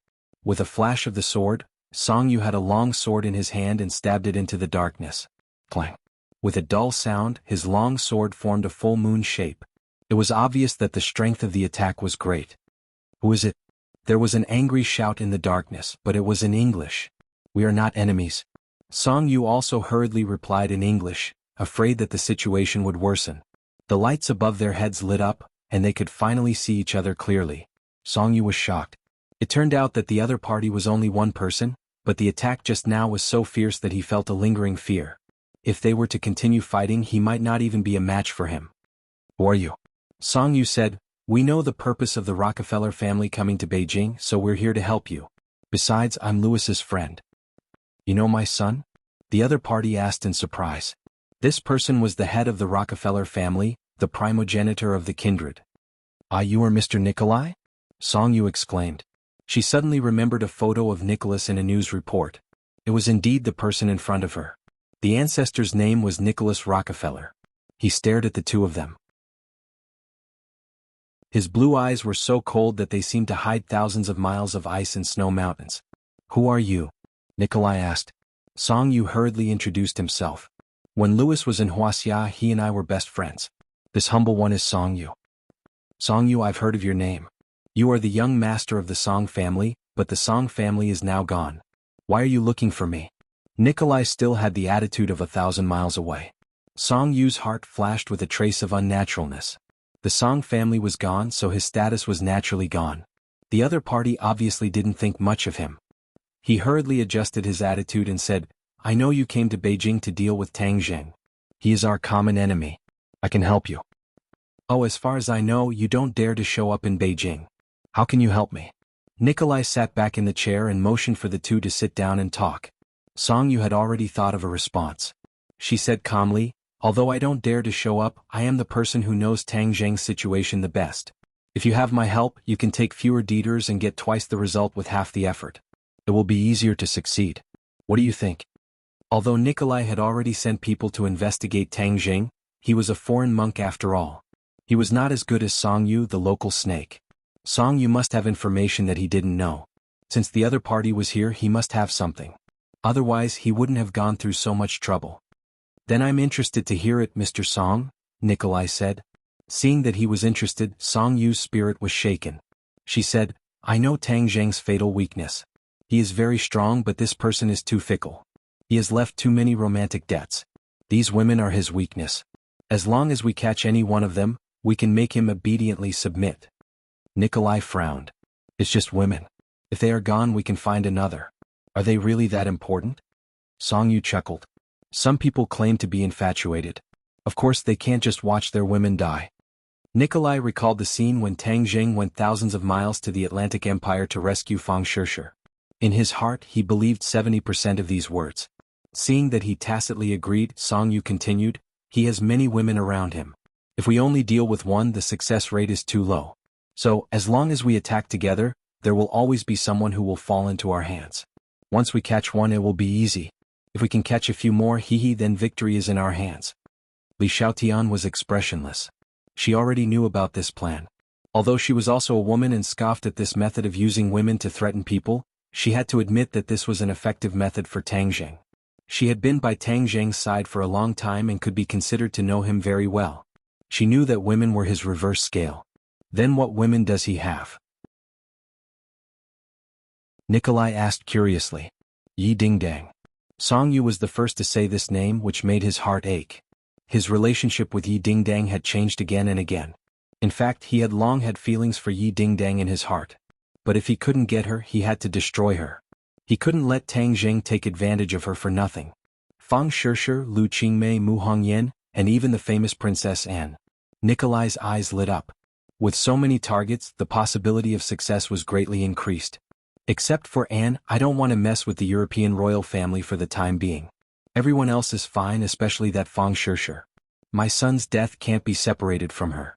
This time I came to kill her. Nikolai hated Fang Shishir to the bone. When Fang Shishir escaped from his hands, it was the biggest insult to him. In order to wash away his shame, of course he couldn't let her go. Song Yu snapped his fingers and said proudly, you have the final say. Oh, there is also a little one, Mu Hongyan's daughter Nana. Tang Zheng loves her very much. It will be better if we catch her. He didn't even let a child go. Nikolai drank human blood all year round and didn't have any psychological barriers. He nodded in agreement without hesitation. What do you want from helping me like this? Nikolai stared coldly at Song Yu and asked. Song Yu smiled confidently, I don't want anything. As long as Tang Zheng dies, I will be satisfied. Don't worry, this time he will definitely die. Not only will he die, but the people around him will also die. Nikolai said resolutely. That's the best. This is the information of those women. You can study it more. Song Yu handed Nikolai a flash drive. I will wait for your good news. Oh, I also want to remind you that Tang Zheng has a woman called Fu Yao. She is very powerful. You have to be careful of her. Nikolai snorted. He didn't put the Empyrean fairy in his eyes. The two said their goodbyes and jumped out of the window. After walking a few streets, Li Xiaotian opened her mouth. Do you think he will succeed? Song Yu was full of confidence. The Rockefeller family isn't an ordinary family. Rumor has it that they are vampires. Not only are they powerful, but they also have many werewolves under them. Every one of them is very powerful. This time even Nikolai was sent out. I don't think Tang Zheng has any way to escape from death. The corner of Li Xiaotian's mouth revealed an unfathomable smile, and he thought with disdain in his heart. If Tang Zheng was really that easy to deal with, then this time, the High Lord would not have returned empty-handed. An idiot, you actually think that you can kill Tang Zheng, you think too highly of yourself. Li Xiaotian was the holy maiden of the Li Palace and the direct disciple of Granny Li. Naturally, her understanding of the Azure Dragon Hall and the High Lord far surpassed Song Yu. Granny Li had told Li Xiaotian part of the truth when everyone in the Li Palace retreated. Only then did she understand that the Li Palace and the Azure Dragon Hall had such a deep relationship. When she met the High Lord, she was even more convinced and wholeheartedly worked for the High Lord. This time she was ordered by the High Lord to monitor Song Yu. In the end, the sword pavilion must not fall into Song Yu's hands and become his private property. Of course, the High Lord could directly kill Song Yu, but he was still very useful for the time being. The High Lord naturally wouldn't touch him. Li Xiaotian knew all of this inside information, so sometimes she looked at Song Yu as if she was looking at a dead person. At the same time, Li Xiaotian was also shocked. She had been with Tang Zheng for many days, but she didn't expect him to reach this step. She often thought that if she had known earlier, the High Lord would have already made a move against Tang Zheng. He wouldn't have sat and watched him grow to such an uncontrollable extent. Of course, she still believed that the revered Lord would definitely turn the tide and slap Tang Zheng to death on the beach. This was because after she understood the Azure Dragon Palace Hall's strength, her reverence and confidence towards the revered Lord surged like a torrential river.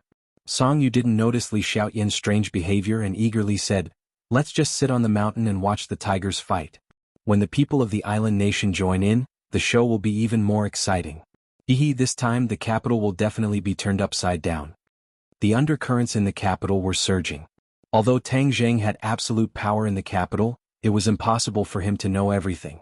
Naturally, he didn't know that a conspiracy against him was brewing in the dark. During this time, he had been in seclusion, digesting what he had gained in the 100,000 mountains. Qi Yu and the inner demons would occasionally quarrel, so much so that it had almost become a part of his life. He didn't stop it because he had obtained a lot of useful information from it. During this time, the school had brought people to find him once, but he still flatly refused. The school returned disappointed and completely gave up on this idea. Tang Zheng really wouldn't return to Yenqing University. Chapter 867. Tang Zheng continued to cultivate in seclusion, sitting cross-legged on the cold ground alone. The thick walls blocked all the noise in the capital. The imperial city was so quiet that one could hear a pin drop. Only the slow breathing of the five-clawed golden dragon could be heard occasionally. Xiao Bai squatted beside him, looking at him with bright eyes. Tang Zheng held a crystal stone in his hand. The crystal stone had already lost its luster, and most of the spiritual energy had been absorbed by it. Tang Zheng felt that there was enough spiritual energy in his meridians. He carefully guided it into the golden core. The golden core shone brightly, illuminating his dantian. Crack! Suddenly, with a crisp sound, the spirit stone broke into pieces and turned into powder, which flowed out from the gaps between his fingers. He took a deep breath. The air in the secret room seemed to have been sucked dry by him, and his muscles and bones made crackling sounds. Boom! A thunderous sound came from his organs. This was the effect of the resonance between the true qi in his body. The true qi surged and involuntarily accelerated in his meridians, like a torrential river. Tang Zheng watched as the golden core expanded from the size of a ping-pong ball to the size of a duck egg, flowing with golden light. 6th grade golden core. No. 7th grade golden core. Tang Zheng found that he had broken through 2 realms in a row. This was not only due to the powerful spiritual energy in the crystal, but also because of this trip to the 100,000 mountains. The harvest this time could be said to be very rich.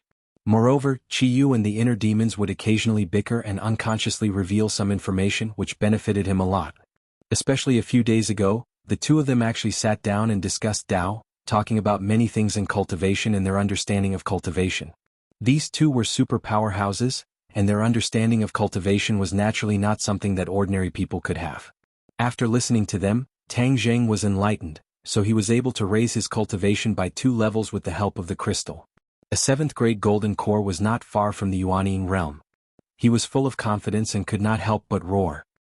He looked at the crystal powder on the ground and couldn't help but feel regretful. This was a good thing. The King of Sweden had only given him one, and the other was given to Tian Chanzi. He had already given it to Tian Chanzi. He still remembered the scene when Tian Chanzi saw the crystal. He was so surprised that he almost jumped up in joy. Tian Chanzi's cultivation had reached level 9 of Yuanying. He was only 1 step away from the Deshang realm. It was time for him to consolidate his cultivation. With the help of the crystal stones, his cultivation would be as stable as a rock, and there was hope for him to advance to the next level. This was indeed something that he should be happy about. Tian Chanzi told Tang Zheng that even in the former cultivation world, this kind of crystal stone was extremely rare. Spirit stones were already considered good treasures for cultivation. Only some heads of famous sects had 1 or 2 crystal stones. It was said that the crystal stones were stones from the outside world. They could only be found by chance and not by searching for them. Spirit stones were not like spirit stones. Spirit stones were born by the world itself. Once the world's spiritual qi was abundant, the earth would be nourished by the spiritual qi. Some stones would gather spiritual qi and over time they would form spirit stones. However, now that the world's spiritual qi was exhausted, there were naturally very few spirit stones. They only found one in ordinary Balance's grave, but it had already been used up by their cultivation. However, Tianquanzi asserted that once the Tree of Life completely transformed the world's spiritual qi, it would once again produce spirit stones in the future. After Tianquanzi received the spirit stones, he eagerly went to guide and for a long time, which could be considered as returning the kindness of giving the crystal stones. This behavior made Tang Jing despise him for a long time. He said that he was greedy for money. Without the crystal stones, he almost forgot about his apprentice. The five-clawed golden dragon stared at Tang Jing with wide eyes and said happily, "You have to work hard on your cultivation. Don't be distracted by other things. It won't be long before you can save me." Tang Jing smiled faintly, "Okay. AI, that Empyrean fairy is too arrogant. When I regain my freedom in the future, let's see how she can be arrogant in front of me." The five-clawed golden dragon was still brooding over the Empyrean fairy's refusal to save him. When he thought about it, his anger was still not small. Tang Jing asked curiously, "You said that you are imprisoned in this array and your strength is greatly reduced. When you regain your freedom, how powerful will you be?" The five-clawed golden dragon smiled mysteriously, "You will naturally know when the time comes. What are your plans after regaining your freedom?" Tang Jing had never asked this question before. Now that the five-clawed golden dragon's freedom was getting closer and closer, he had no choice but to ask. The five-clawed golden dragon was silent for a while and said, "The people who imprisoned me are already dead. Even the dynasty has been destroyed. It is already impossible to find the culprit. Humph, but after imprisoning me for so many years, I will not give up just like that." The five-clawed golden dragon's anger was not small. Tang Jing was nervous and said, "Could it be that you want to find someone to take revenge?" "Of course. But aren't those people already dead? But the humans are still here. Could it be that you want to deal with the humans?" Tang Jing asked cautiously. The five-clawed golden dragon looked at Tang Jing. "You want to stop me? I'm also a human. Haha, you are a celestial. Moreover, you have also cultivated the dragon god arts. You are completely different from a human." The five-clawed golden dragon retorted. "No matter what you think, I always think of myself as a human. Although I promise to let you go, but if you really insist on going against innocent humans, then I will not sit idly by." Tang Jing's tone was firm. He did not care at all about the five-clawed golden dragon's raging eyes. The five-clawed golden dragon's nostrils exhaled a hot breath. Tang Jing was not afraid. He raised his head and stared at the five-clawed golden dragon. "Killing innocent people is not the style of your dragon race. If you want to deal with the culprit who imprisoned you, then I will not stop you. But if you want to deal with other innocent people, then I will not sit idly by. If you really do not change your mind, then perhaps you can only stay in this dark place forever." "Impudent! You dare to threaten me?" The five-clawed golden dragon was furious. He opened his mouth and a gust of wind almost blew Tang Jing down. "I'm not threatening you. I'm just warning you in advance," Tang Jing said calmly. Seeing Tang Jing's firm attitude, the five-clawed golden dragon angrily turned his head and did not talk to him anymore. Tang Jing could not see through his thoughts. Since he did not agree with him, he did not continue to talk. In any case, he could not go out for the time being. "Xiao Bai, let's go." Tang Jing called Xiao Bai and left the imperial city. The five-clawed golden dragon turned his head after a long time. He looked at the empty corridor and muttered to himself, "He is really stubborn. But now my freedom is in his hands. If I don't agree, he will not let me go." He was not a stupid dragon. He could still judge the situation. However, he dares to threaten me. He really has guts. Well, celestials have always had guts. After Tang Jing left the imperial city, the inner demons exclaimed loudly, "You actually have a connection with a dragon. Ah, this is really interesting. Qiyu, you were also a celestial in the past, but you did not catch a dragon, right?" Qiyu coldly snorted, "Dragons are creatures from the outer space. Do you think it is so easy to catch them? You see, didn't he just imprison a dragon?" The inner demons retorted. "I did not imprison it." Tang Jing defended himself. "But now, his freedom is in your hands, which is equivalent to you imprisoning him." "Hee, to imprison a dragon while I'm still alive, how interesting. If I can take him under my wing and use him for my own purposes, I'll definitely be able to take him under my wing. Qiyu, this dragon is much more powerful than those monsters under your command."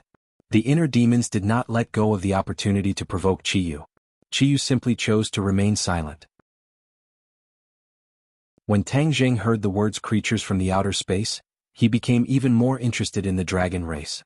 In the past, there was no one to answer his questions. Now that there was Qiyu and the inner demons, He could not miss this opportunity to ask for guidance. Chiyu, you said that the dragon race is creatures from the outer space. Which world do they come from? Tang Jing curiously asked. The dragon race has a long history. It is said that not long after our world was created, the dragon race entered our world from another world. Since then, the dragon race has appeared from time to time. Because the dragon race is very mysterious and powerful, the people of this world worship the dragon race. Thus, the dragon race is regarded as a spiritual totem. As for which world the dragon race came from, I do not know. Tang Jing suddenly understood. So that was how the dragon race came to be. However, even Chiyu did not know the origin of the dragon race. That could only mean that the dragon race was much more mysterious and powerful than Tang Jing thought. Perhaps only the dragon race themselves could answer this question. Suddenly, a bright light flashed in his heart. He cultivated the dragon god secret art and even cultivated the dragon seal. Would he know this secret in the future? He could not help but look forward to it. However, there was no progress in the dragon god secret art for the time being. He also did not have a way to test the possibility of this idea. Young man, why do you care about this? If you take this dragon under your command, it will certainly be very beneficial to you in the future. The inner demons enticed. Oh, if I really subdue it, then my strength will be even stronger. This won't do you any good, right? Tang Jing said meaningfully. The inner demons was suddenly startled. They seemed to realize that Tang Jing's words were reasonable. For a moment they were speechless.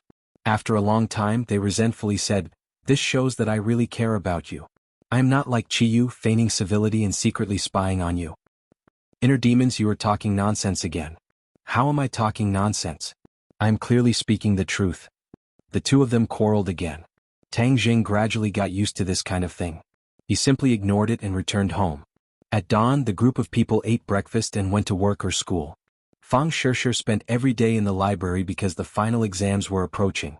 As the transfer to Yenqing University for the first semester, she wanted to hand in a perfect answer sheet. Lan Yu also dragged Wu to buy groceries early in the morning. During this period of time, she changed every day to make delicious food for Tang Jing. The others also followed along to enjoy the good food. The mysterious Nine Heavens maiden also brought Nan Nan to do morning exercises, saying that she was in contact with nature. This was one of Nanan's favorite activities, but the only regret was that brother Tang Jing could not come along. When the Empyrean fairy guided Nana in cultivation, no one was allowed to disturb them. Even Tang Jing did not have the qualifications, so he did not join in the fun. In the end, he was left alone at home. Looking at the empty house, he could not help but shake his head and smile bitterly. The others envied him for living in a country of women. In fact, because there were too many people, he could not get close to them.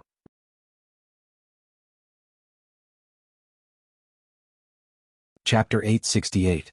Fang Shishir had already transferred to another school for some time, and she had become familiar with the students around her. With her natural beauty and gentle personality, she quickly won the hearts of her classmates, and almost became the only focus of attention in the class. This naturally attracted the attention of other boys, but she deliberately kept a distance from them to prevent herself from being involved in gossip. Early in the morning, she walked into the campus alone and headed towards the classroom. Thinking back to when she left the house, she hid in the corner and lightly kissed Tang Jing. Her little heart thumped fiercely and the corner of her mouth couldn't help but ripple with a smile. He's getting bolder and bolder. There are so many people at home and he dares to kiss me. Actually, during this period of time she also wanted to be alone with Tang Jing, but there were too many people at home, and the two of them didn't have the time and space to be intimate. The sun shone around her and her floral dress fluttered in the wind. She was like a butterfly bathed in the sun and was especially charming. Many men passing by saw her and their eyes were fixed on her. Some even directly bumped into the trunk of a tree, causing the others to burst into laughter. Suddenly, there was a scream in front of her, and a large group of students crazily rushed over. She jumped in fright. What happened? The students brushed past her and some of them bumped into her, causing her to stagger and almost fall. She tiptoed and stretched her neck to look in that direction, but she couldn't see anything. Something must have happened. Could it be a criminal? Nowadays, school violence was happening from time to time. As a person with a sense of justice and with outstanding skills, how could she sit back and do nothing? So she went against the flow and quickly rushed over. When the others saw this, someone kindly reminded her, "Student, quickly go, there's murder over there." Murder? Fang Shishir was shocked and wanted to stop the crime even more. She shouted, "Make way, make way." She rushed over. Suddenly, a few people who looked like international students ran in front of her. She didn't care and was about to brush past them. Suddenly, a few large hands reached out from different directions, directly grabbing her vital parts. It happened so suddenly that she was completely unprepared.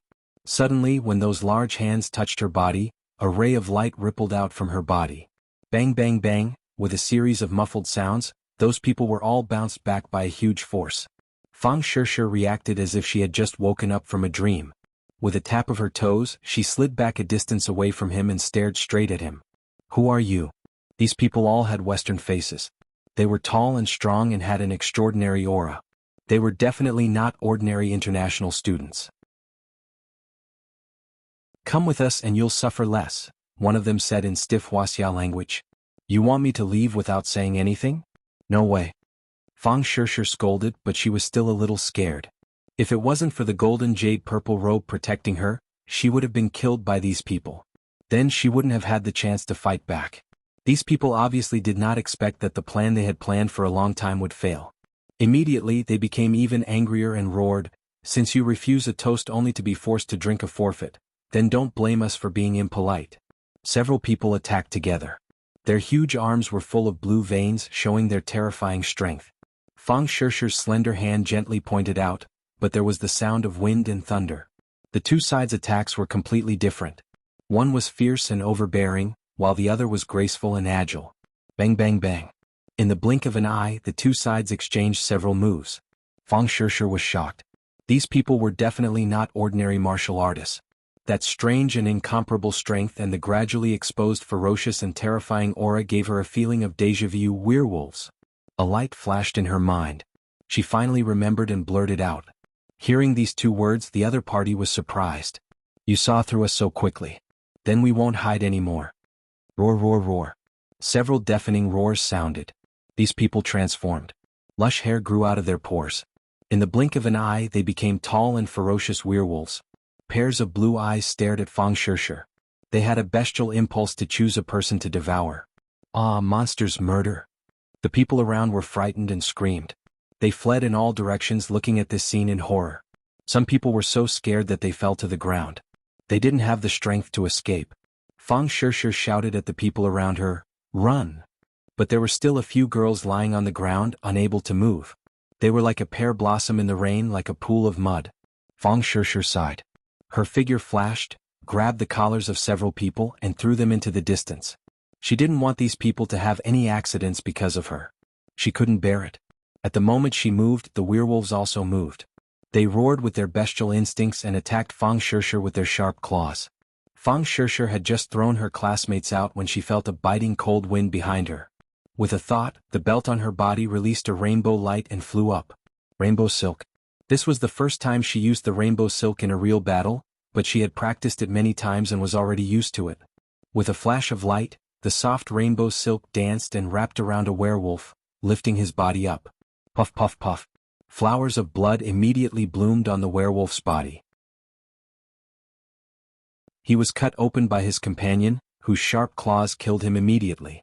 This scene was very bloody, but Fang Shishir had already seen more bloody battles, so she didn't feel uncomfortable. On the contrary, she was surprisingly calm and her brain started to think quickly. The werewolves came to capture her, which meant that Rockefeller's people had come. Last time she had cleverly escaped from the Atlantic Empire. The other party was unwilling to give up and actually chased her all the way to Wuxia. Rockefeller is vicious and merciless. I must inform Tang Zheng as soon as possible. She thought, but she didn't have the strength. One werewolf died, but the other werewolves became crazier and their attacks became fiercer. For a moment, Fang Shishir didn't have the chance to call Tang Zheng. The ancestor has ordered that if she resists stubbornly, we can kill her directly, a werewolf shouted. Nikolai hated Fang Shishir very much, so he would rather kill her directly. Yes, kill her. As soon as he said this, the other werewolves' morale was greatly boosted. There was a world of difference between capturing alive and killing. Killing Fang Shishir was obviously easier than capturing her alive.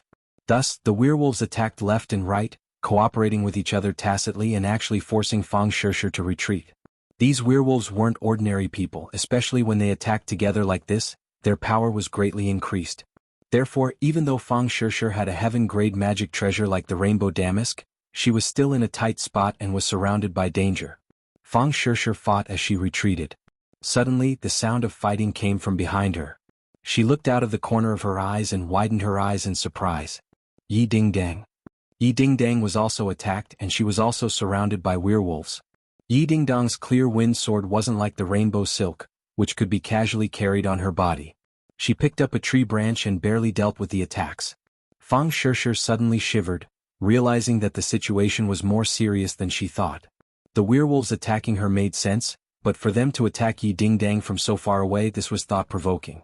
Tang Zheng's relationship with Yi Dingdang obviously couldn't be hidden from her, but the Rockefeller family might not necessarily know. And they attacked her and Yi Dingdang at the same time, which showed that the other party's intentions were sinister. Not only did they target her, but they also targeted everyone who had a close relationship with Tang Zheng. Fang Shishir was astute and intelligent. These days she had already seen that other than Yi Dingdang, Tang Zheng and Marshall definitely had that kind of relationship. In addition, she even guessed that Tang Zheng and Lu Qingmei also had an unclear relationship. Although the two of them had a teacher-student relationship on the surface, based on a woman's sixth sense, there were times when Lu Qingmei looked at Tang Zheng with eyes full of love, which definitely couldn't be faked. She was very confident in her own judgment. Because of this, Rockefeller wouldn't just attack her and Yi Dingdang, the others would also suffer an unexpected calamity. I must immediately inform the others. She thought decisively, but this was just a beautiful extravagant hope. She didn't have the time to care about anything else. Yi Dingdang also saw Fang Shishir and was shocked. She asked, "What's going on?" "They are Rockefeller werewolves. They came for me and Tang Zheng, but they also targeted you. I'm sorry to have involved you," Fang Shishir said apologetically. Yi Dingdang was carefree, so of course she didn't care if she was involved or not. Back at the martial arts convention, she had seen the power of the werewolves and didn't have the slightest good impression of this group of ferocious fellows. A group of beasts wants to kill me? Dream on. Yi Dingdang was flustered and exasperated. The branch in her hand tapped rapidly, grasping the essence of the wind-chasing swordsmanship. Now, her attainments in the wind-chasing swordsmanship were even more powerful than Tang Zheng's. Even if it was a branch, she could unleash great power in her hands. Blood flowed from the werewolf's body where it was tapped, and the werewolf cried out in pain. But this was only a branch after all, so it couldn't be compared to a real sword. A werewolf broke the branch with one swipe of its claw and slapped at her face with its sharp claws. Careful. Seeing this, Fang Shishir flicked her wrist. The rainbow ribbon flew in front of Yi Dingdang and wrapped around the sharp claws, blocking the attack for Yi Dingdang. Yi Dingdang looked at her with a complicated expression. After hesitating for a moment, she said, "Thank you." She flipped her palm and slapped the werewolf's body. With a crack, the claws were directly broken. She was temporarily out of danger. Suddenly, she saw a ferocious figure appear behind Fang Shishir. She was shocked and cried out, "Be careful behind you." But Fang Shishir was too late. This time, the one attacking her wasn't a werewolf, but a mysterious vampire. Moreover, it had suddenly descended from the sky, making it impossible to guard against. The vampire was wearing a huge cloak. The cloak covered Fang Shishir's head and a cold light flashed.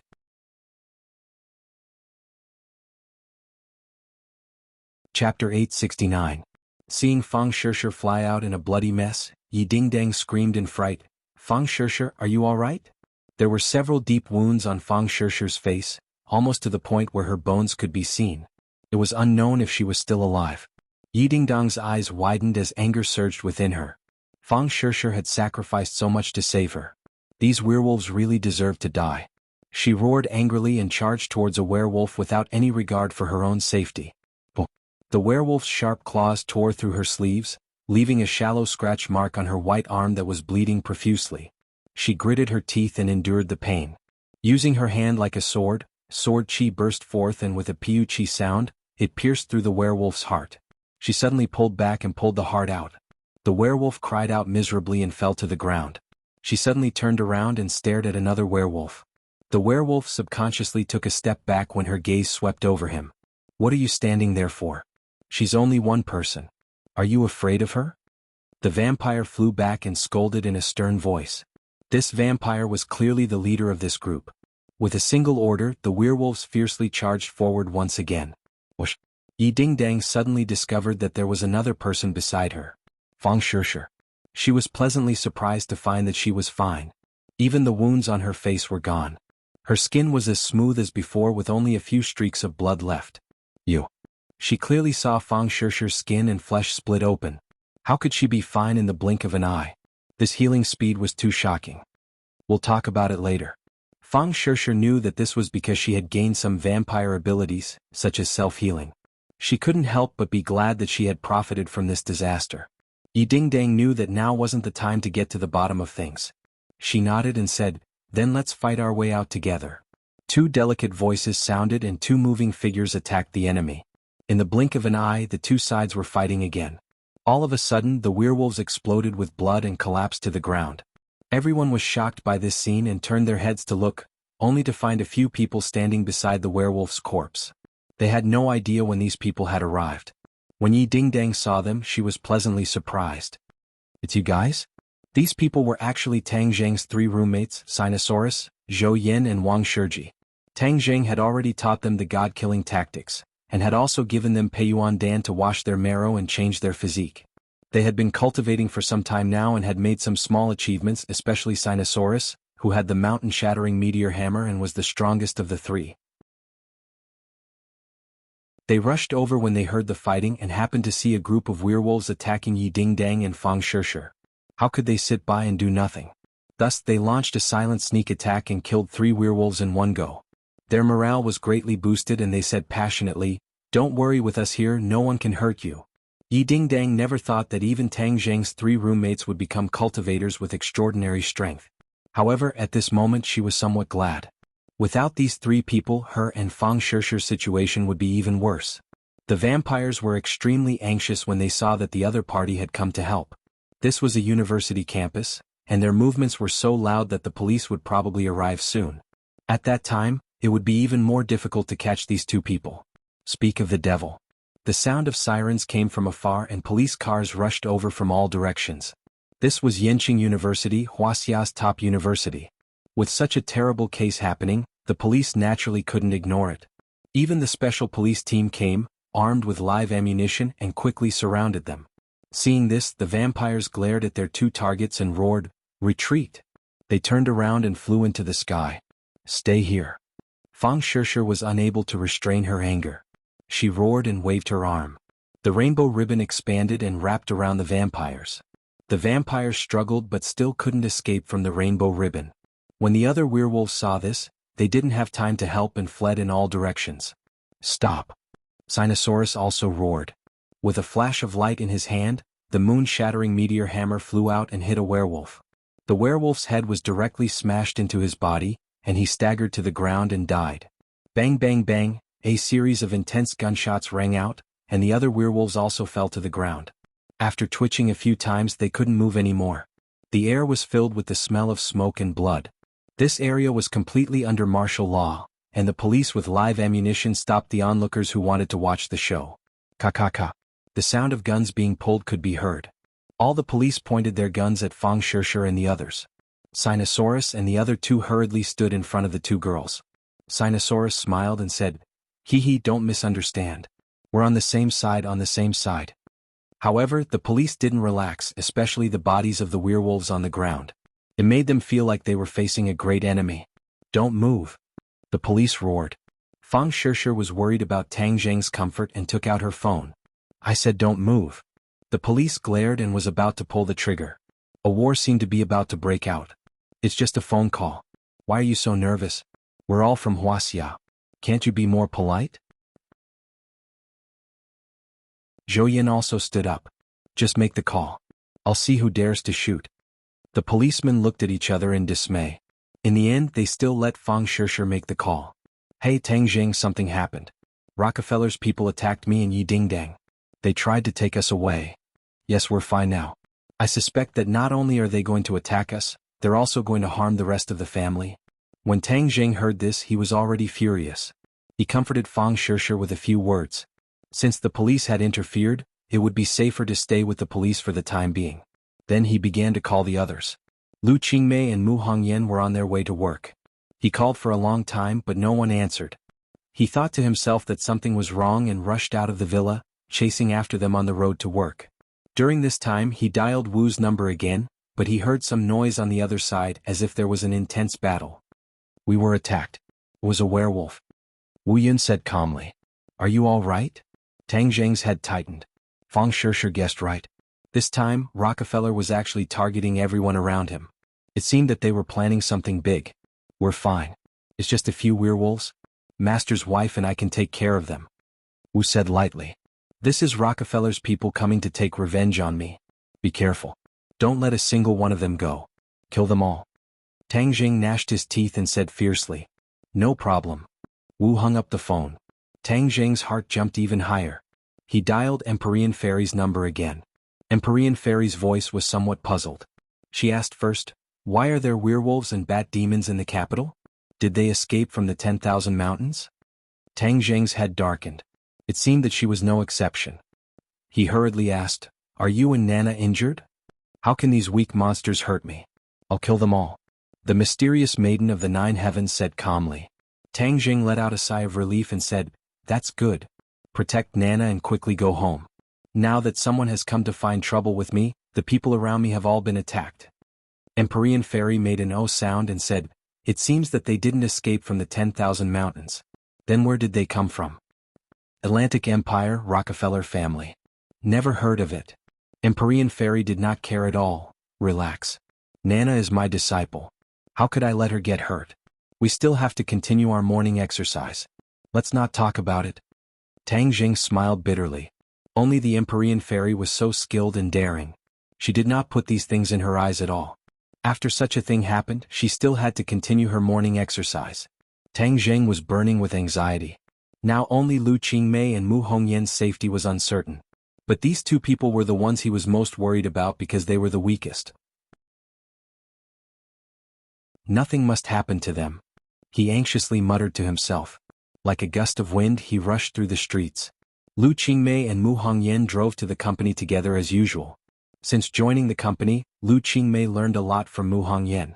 She was gradually subdued by Mu Hongyan's charm. This single mother's business talent was amazing. She felt ashamed of her inferiority. Because of this, she had been humbly learning by Mu Hongyan's side.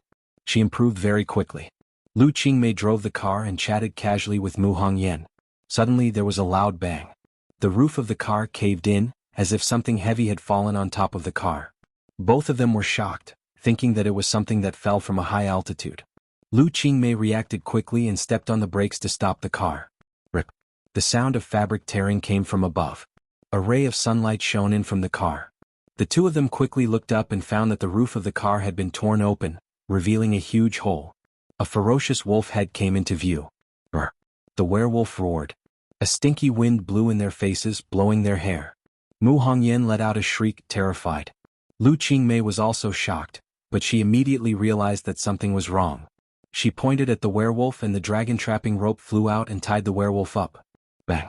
The werewolf fell off the roof of the car while Lu Qingmei shouted, "Sister Mu, sit tight." She suddenly started the car and rushed out like an arrow leaving the bow. Suddenly the car's momentum came to an abrupt stop. Then it rose into the air. The two of them saw a huge werewolf stop the car and lift it up with both hands. "Get out of the car." Lu Qingmei reacted quickly. She grabbed Mu Hongyan, kicked open the car door and jumped out. The two of them rolled on the ground and stood up. Only then did they see that they were surrounded by more than 10 werewolves. Mu Hongyan also gradually calmed down. Although her breathing was still rapid, she did not shout. "What should we do?" Mu Hongyan asked. "Sister Mu, I'll hold them back. You leave quickly," Lu Qingmei said without thinking. "They have so many people. If I leave, what will you do?"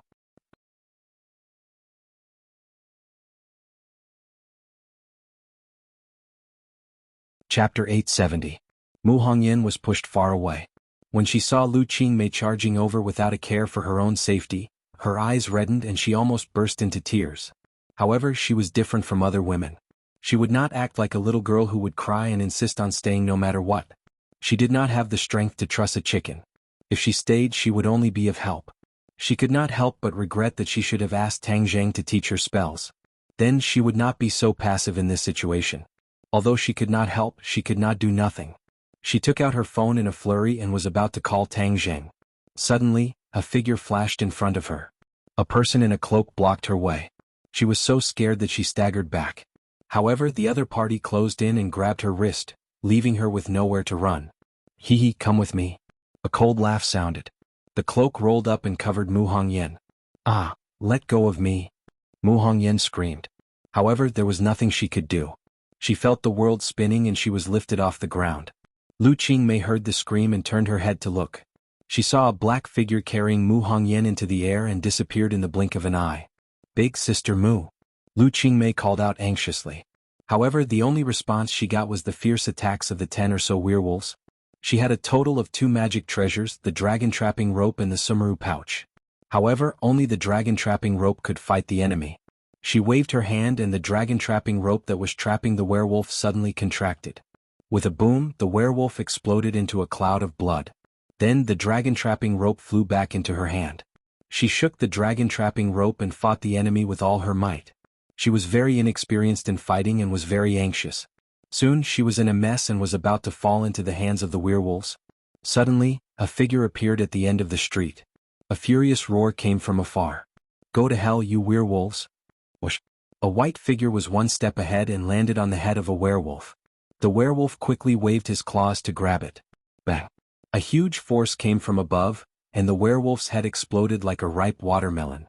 Xiao Bai waved its little white claws and disdainfully jumped down from the werewolf's corpse. With a kick of its hind legs, it pounced toward another werewolf. The werewolf roared again and again, trying to block Xiao Bai. However, it saw a ball of flame soar into the sky.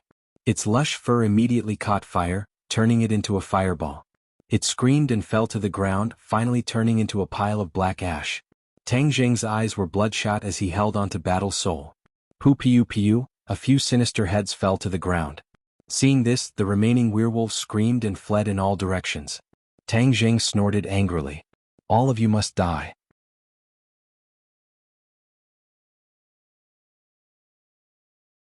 She understood his feelings and nodded. Don't worry with me here, no one can hurt them. Thank you. I'll go to the police station first. Shirshir and Ding Dang are at the police station. I heard that they caught someone alive, so I'll go take a look. I'll go with you. Wu and Lan Yu blurted out. The two of them looked at each other and Lan Yu said with concern, the one who came this time is not a good person. Furthermore, it's the Rockefeller family, not an ordinary person. I'll go with you in case there's any danger.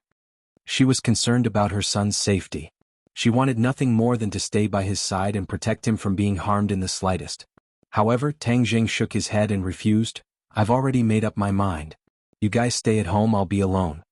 Seeing that his attitude was so resolute, Lan Yu and Wu couldn't say anything more and could only watch him leave. Ding ling ling. Tang Zheng's phone rang. It was actually Yen Padian. He went straight to the point and asked, Tang Zheng, how are you? I'm fine. Sister Mu was taken away by them. Mu Hongyan? Rockefeller's people are so daring, they actually came to the capital of Wuxia to capture people. Yen Padian said in a flustered and exasperated manner. Elder Yen, use all of our strength and dig 3 feet into the ground to find them. I want to save Sister Mu unscathed. Tang Zheng's voice was close to a low growl, showing the anxiety and anger in his heart. Yen Padian felt the same way and said, Don't worry, the Yen family is not to be trifled with. They came to the capital under the guise of the heavens and did so many things, so they will definitely leave behind some clues that can be traced. I will definitely be able to find them. Alright then, let's keep in touch. Where are you going now? I'm going to the police station to pick someone up and meet the captured Strigoi. The commotion this time is too big. I'm afraid that the higher-ups will appear. You have to be mentally prepared. Yen Padian reminded. Tang Zheng secretly nodded his head. The older the ginger, the spicier it was. Yen Potion's judgment was very accurate and he also judged it the same way. However, when he arrived at the police station looked as if they were facing a great enemy. When he asked to see Fang Shirshir and the others, he was pointed at by more than 10 guns. He was not afraid at all. He looked at the group of policemen and said, Find the person in charge and talk to him. As soon as he finished speaking, the sound of hurried footsteps came from behind him. Then a loud and clear voice sounded. Put down your guns. If he really wants to make a move, your guns will be like toys. They won't be able to do anything to him. Tang Zheng turned around and saw a familiar figure.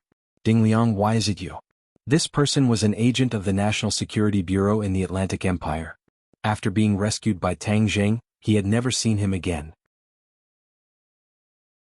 Now that the National Security Bureau no longer existed, he did not expect to see him again. Ding Liang was still chubby as he held onto Tang Jing's hand and said enthusiastically, "Tang Jing, long time no see. You're in charge of this matter?" Tang Jing asked suspiciously. "Yes, after all, I've been in the Atlantic Empire for so many years, so I'm familiar with Rockefeller's situation. This time, the chief ordered me to supervise this matter." Ding Liang said seriously. "Did you really alarm the higher-ups?" Ding Liang said seriously, "With such a big lineup today, how could it not alarm the higher-ups? Right now rumors are spreading all over the capital, and the impact is very bad. The chief ordered us to eliminate the impact as soon as possible." I don't care about the impact. I just want to catch the culprit." Tang Jing coldly snorted and said. Ding Liang smiled bitterly, "Of course this is also one of the goals. I want to see my friend first." "No problem." The police did not stop them and watched as they walked into a large room. Fang Shishir and the others were anxiously waiting inside. Seeing Tang Jing, they seemed to have found their backbone and came forward to greet him. Tang Jing looked at Sinosaurus and the others and said gratefully, "Brothers, thank you for your help this time. If it wasn't for their help, Fang Shishir and Yi Dingdang would not have been able to escape the fate of being kidnapped." He never thought that teaching his roommates magic would have such a wonderful opportunity. This was really a case of every sip and peck. Everything was predestined by karma. "Old three, don't be so polite with us. This is what we should do. Right, let's get down to business first. What is going on this time?" Tang Jing did not want them to get too involved and said, "You don't have to worry about what happens next.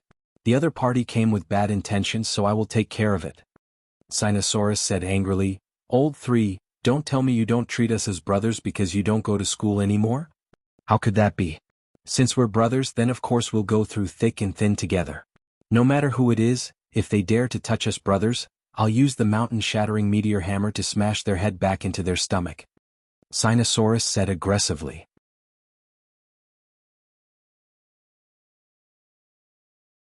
Chapter 871.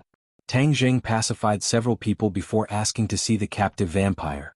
Ding Liang hesitated for a moment and said, "Tang Jing, this time Rockefeller came all the way here, it must be to target you, but they are making too much of a ruckus. How are you going to deal with them?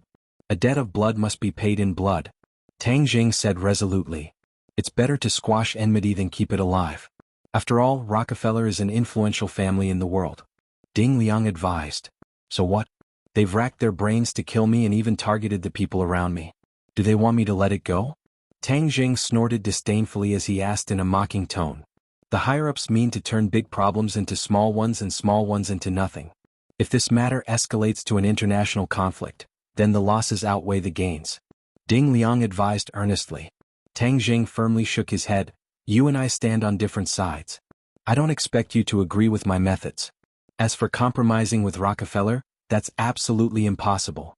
Even if it causes an international conflict, they were the ones who started it first. Can they blame me? If we blindly tolerate such ambitious people, then they'll take a mile after taking an inch." Ding Liang let out a long sigh and said, "Our country is developing, and the Atlantic Empire is the most powerful country in the world. If we cause a conflict between the two countries, then we'll be at a disadvantage." Ding. "Don't tell me that blindly compromising won't be at a disadvantage? Last time, Louis almost caused a disaster and killed tens of thousands of Wuxia citizens. Did you resist afterwards?" Tang Jing stared sharply at Ding Liang as he asked in a powerful voice. Ding Liang was speechless for a long time before saying, "This is a multifaceted consideration from the higher-ups. A country isn't like an individual. We can't let our emotions affect our decisions. We have to weigh the pros and cons. I won't point fingers at the country, but please don't point fingers at me. I have my own opinions. I only ask you one thing, will you let me see that captive?" Ding Liang lowered his head under Tang Jing's sharp gaze and said helplessly, "Fine, I'll let you see him, but you can't kill him. We still want to get more information from his mouth." "If we kill him, how do we pry open his mouth?" Tang Jing said meaningfully. Ding Liang hesitated. "Actually, we've already interrogated him. No matter what we did, he wouldn't let go. What can you do?" Tang Jing smiled coldly and did not answer. Ding Liang resentfully brought them to the place where the vampires were imprisoned. The others waited outside and only Tang Jing was allowed to enter. There wasn't a single window on the thick walls and even the door was made of thick steel. The Blood Clan had even put on shackles and handcuffs to prevent him from escaping. As soon as Tang Jing walked in, the vampire abruptly raised his head and stared at Tang Jing with a pair of deep blue eyes. "You know me?" Tang Jing asked, noticing something in the other party's eyes. The vampire hatefully said, "You are Tang Jing. Stop dreaming. You want to pry open my mouth? Keep dreaming." Tang Jing aggressively walked in front of the other party and looked down at him without saying a word. A formless pressure spread out. The vampire's expression changed slightly as he felt it was difficult to breathe. That powerful aura enveloped him, causing him to feel an indescribable fear. Tang Jing coldly smiled. "I know you are loyal and devoted to the Rockefeller family, so I don't have any extravagant hopes of prying open your mouth." The vampire was startled, not knowing what these words meant. He thought the other party was showing weakness and couldn't help but sneer. "So you're only SOSO. Our Rockefeller family will definitely make you wish you were dead." "Is that so? Then I'll make you wish you were dead first." Tang Jing reached out and grabbed the vampire's head. The vampire immediately let out a scream. "What are you doing?" He clearly wasn't as smart as Jian Shisan back then and didn't know that Tang Jing was using a soul-searching technique to seize the information in his mind. He struggled incessantly, his handcuffs and ankles rattling loudly. However, these were all made of special materials and he couldn't break free at all. Outside the door, everyone turned pale with fright when they saw this scene from the monitor. Ding Liang in particular cried out loudly. How could Tang Jing be so impulsive? He was just about to rush in and stop Tang Jing when he was stopped by Fang Shishir and Yi Dingdang.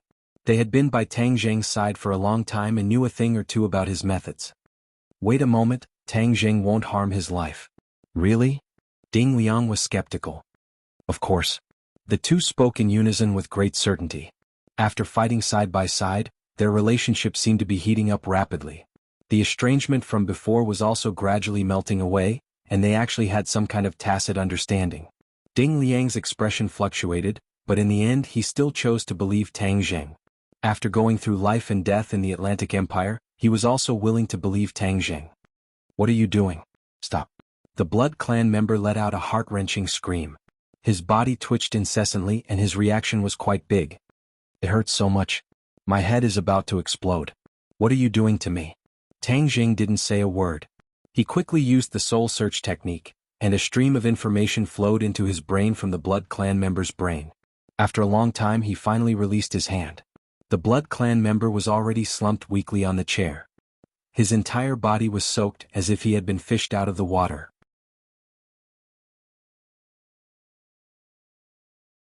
"With Fu Yao protecting you, I can save Sister Mu without worry." "No, I want to go with you." The two of them said in unison and volunteered.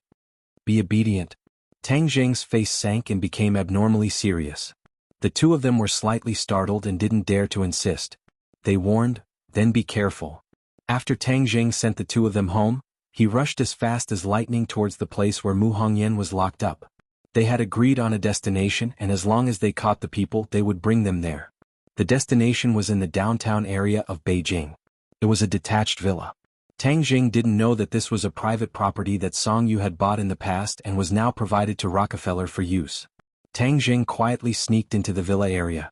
There was a small bridge, flowing water and green trees. The environment was beautiful. From afar he locked on to the target building. He didn't dare to alert the enemy and sneaked in without making a sound. He easily climbed in through the window of the villa. Suddenly, his pupils shrank as he saw a person sitting in the living room. The other party saw him barging in and raised his head to look at him without panic or dissatisfaction. There was no surprise at all. Instead there was a mischievous smile. He was very familiar with this face. Ancestor Nicholas. Tang Jing was as if he was facing a great enemy. His body tensed up and he was ready to attack. He shouted, "It's you. You're here too." Nicholas looked at him with a smile that wasn't a smile and said, "I have been waiting for you for a long time. I know you must have a way to find this place." "Heng, since you know I have a way to find this place, why don't you run?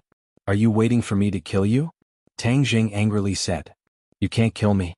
So confident. Tang Jing wasn't a match for Nicholas last time. But now that his strength had increased by a large amount, he was confident that he could defeat the other party. "Of course, because I have the person you want in my hands. If you kill me then he will die without a doubt." "Shameless, she is innocent. If you have anything then come at me. What does it matter if you implicate the innocent?" Tang Jing hatefully said. "If you want to blame someone then blame yourself. This is all your fault. Now you have two choices. 1. Kill yourself and then I will let that woman go. 2. Stubbornly resist. She will die in front of you first and then you will also die. Choose. Tang Jing disdainfully said, what if I don't choose? You don't have a third choice. Nicholas was full of confidence. That's not necessarily true. Tang Jing decided to capture the king first. Only by controlling Nicholas would Mu Hongyan have a chance of survival. Thus he attacked Nicholas as fast as lightning. With a flash of sword light, the War Soul Sword pierced towards his body. Nicholas did not resist, and the War Soul Sword easily passed through his body.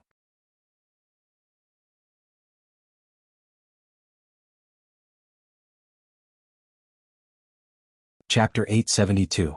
The War Soul Sword passed through Nicholas's body without any hindrance, as if it was passing through air. Moreover, there was no blood. On the contrary, Nicholas was safe and sound. He smiled and looked at Tang Jing with ridicule as if he was mocking him. He leisurely said, I said you can't kill me. Tang Jing's head shook. What kind of magic was this? Nicholas was sitting in front of him. It was so real that he could reach out and touch him. Why couldn't he hurt him?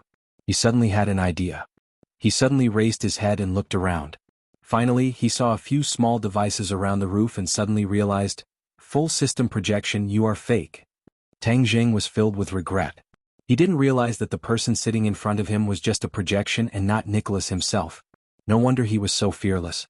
As for him himself, he might be far away from here. Too cunning. Tang Jing secretly hated and simply took back the War Soul Sword. What do you want? I have already pointed out 2 paths for you. You can choose one of them. Nicholas said with a smile and crossed his legs. I want to see Sister Mu. I want to confirm whether or not she has been harmed by you. As you wish. And, Nicholas seemed to have already expected Tang Jing to have such a request. With a snap of his fingers, the television in front of him automatically turned on. Mu Hongyan appeared on the television, but she was tied up and unable to move. Her face was filled with fear. Sister Mu.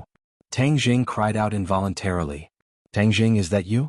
Mu Hongyan's voice came from the television. She looked around. Obviously she couldn't see Tang Jing. Sister Mu, it's me. Don't be afraid, I will save you. Tang Jing was sure that this was a real-time image and not recorded, so Mu Hongyan was still alive. He just didn't know where she was locked up. Mu Hongyan nodded and gradually calmed down. I'm not afraid. You must be careful. These people are very powerful. I know. What about Qing Mei? How is she? She was in deep danger, but she was still worried about the safety of others. She's fine. Very safe. That's good, that's good. A relieved smile appeared on her face. Suddenly the image flashed and disappeared. Tang Jing shouted that he didn't want it, but it was useless. He truly affectionate and righteous. Tang Jing, do you have the heart to watch such a sentimental and righteous woman die because of you? Nicholas asked. Tang Jing's expression was gloomy and uncertain. If something really happened to Mu Hongyan, Nana would become an orphan. When he thought of Nana's sad expression, he would not be able to redeem himself even if he died 100 times. Moreover, Mu Hongyan herself was also extremely important to him. The two of them could be said to have gone through life and death together. Back then, when they fell off the cliff and into the 100,000 mountains, he couldn't move at all. It was as if he was paralyzed. It was Mu Hongyan who took care of him in every possible way that allowed him to recover so quickly. Later, Mu Hongyan wholeheartedly helped him to take care of his business. It could be said that she poured all her efforts into it. Therefore, no matter what, Tang Jing couldn't leave her in the lurch. Have you thought it through? Such a good person died because of you. Do you have a conscience?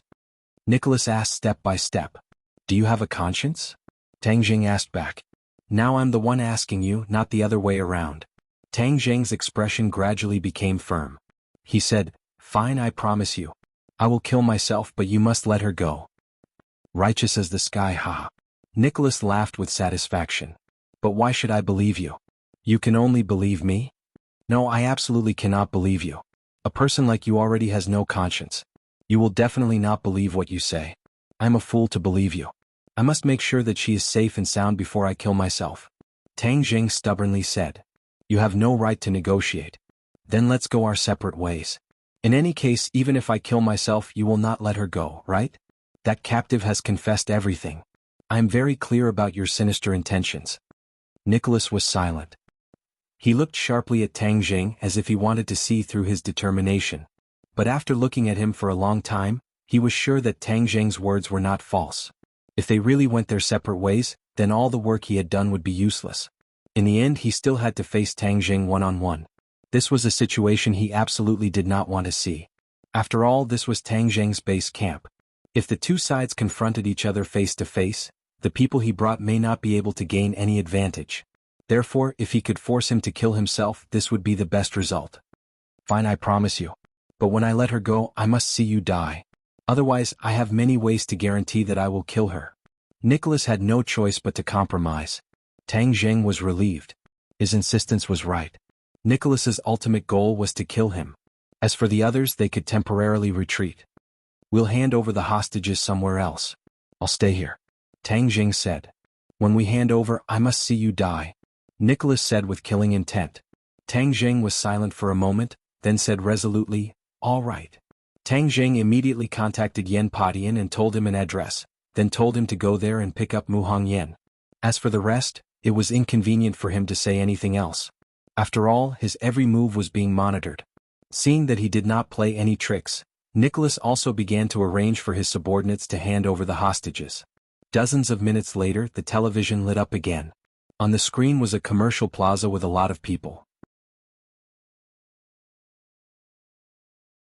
From afar, a few Westerners could be seen escorting Mu Hongyan forward. This was Nicholas's men filming from afar and transmitting it over in real time. Tang Zheng had already seen Yan Padian. He personally took action and walked towards Mu Hongyan and the others step by step. Tang Zheng, in order to make it impossible for you to go back on your word, I made some small preparations. Do you see so many people in the plaza? What do you mean? Tang Zheng suddenly had a bad premonition. If you don't commit suicide, not only will Mu Hongyan die, everyone in the plaza will be buried with you. I've already installed a bomb in the plaza. Haha, when the time comes, bang, everything will turn into nothingness. Nicholas laughed sinisterly. You're crazy. Tang Zheng was furious. He clenched the War Soul sword tightly and continuously slashed at Nicholas's body, but this was just a projection, it was useless. Don't be so angry. Didn't I say it already? As long as you fulfill your promise, I won't detonate the bomb and no one will die. You're crazy, why should I believe you? If the bomb really explodes, it will definitely cause an official backlash. Unless it's the last step, I don't want to fight to the death and cause a third world war. Tang Zheng stared at Nicholas, convinced that what he said was true. If he detonated a bomb in the bustling city of the capital, the authorities would definitely investigate thoroughly and give the people an explanation. Even if it was Nicholas, he would not be able to bear this responsibility. Unless it was the last moment, he would definitely not take the risk and take such a risk. So, don't challenge my last bit of patience. Nicholas added. As long as I see that elder sister Mu is safe and sound, I will naturally do as I say. Tang Zheng said helplessly. Then I'll wait and see. On the screen, the two sides were getting closer and closer, both of them extremely fearful of each other. Finally, the two sides approached. Yan Potion's eyes were sharp and his hands were fast. He snatched Mu Hongyan and protected her behind him. Tang Zheng had warned Yan Padian not to clash with Nicholas's men, so Yan Padian did not attack. The Westerners quickly retreated. Your turn, Nikolai urged. Tang Zheng raised the War Soul sword and aimed it at his chest. The air seemed to have frozen, and the surroundings were terrifyingly silent. Nicholas stared at the screen without blinking, and beside him were two other people, Song Yu and Li Xiaotian. Song Yu's expression was a little excited. Her plan this time was finally about to succeed. Haha, Tang Zheng, even in your dreams, you would never have thought that you would die in my plan in the end. It was a pity that she couldn't kill him with her own hands. Li Xiaotian's expression was complicated. She had known Tang Zheng for a long time and understood him very well. Seeing that he was willing to sacrifice his life to save others, she couldn't help but be moved. At the same time, she was a little puzzled. Could it be that Tang Zheng really died just like that? According to the High Lord's judgment, it was impossible for him to die so easily. But now that things had come to this, what else could he do? Even though she was quick-witted, she still couldn't think of any way for Tang Zheng to get through this difficult situation. Die. If he really dies, it can be considered as one less big trouble. Although the High Lord will be surprised, he should also be very happy. Li Xiaotian sighed inwardly. It seems that we have overestimated him. We always thought that he was very powerful, but it seems that he is also very stupid. He actually sacrificed his life for someone unrelated to him. This kind of person is destined to die. Song Yu said with disdain. Nicholas smiled and agreed, that makes sense. You Wuxia have an old saying, a great man is ruthless. How can such an indecisive person achieve great things? However, killing him like this is too easy for him. My Louis died unjustly, not only Tang Zheng but also the women by his side. I want them all to be buried with Louis. After he kills himself, I will kill them all. Song Yu's heart turned cold, but she still said with a smile, that makes sense, especially that Yi Dingdang, she deserves to die. He was still brooding over the fact that he was unable to catch Yi Dingdang this time. If he had caught Yi Dingdang, it might have been even more exciting. My patience is limited. I will count to 3. If I don't end it, I will detonate the bomb. Nicholas urged. Tang Jing took a deep breath and growled. The war soul sword fiercely stabbed backwards. Blood splattered everywhere as the sword pierced through his chest. He slowly closed his eyes and fell to the ground with a bang, no longer breathing. The few of them looked at the scene of him crashing to the ground on the screen. They were all moved and shocked. The few people who were originally sitting quickly stood up as if there was a spring under their buttocks. Their breathing couldn't help but become hurried. Is he really dead? Li Xiaotian asked with mixed feelings. Whiz.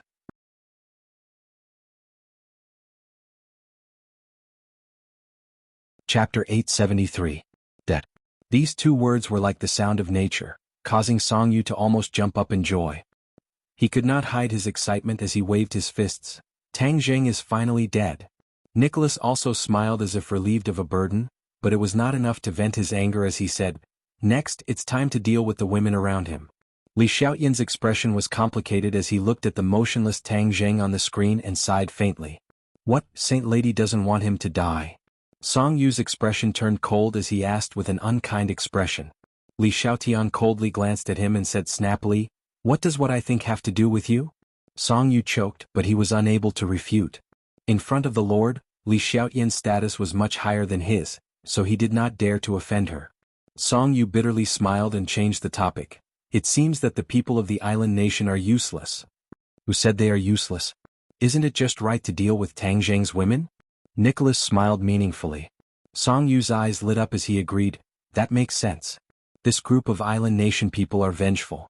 Although Tang Zheng is dead, compared to their previous losses, Tang Zheng's death may not be able to make up for all of them. They will definitely not be reconciled. Then let's leak the information to them.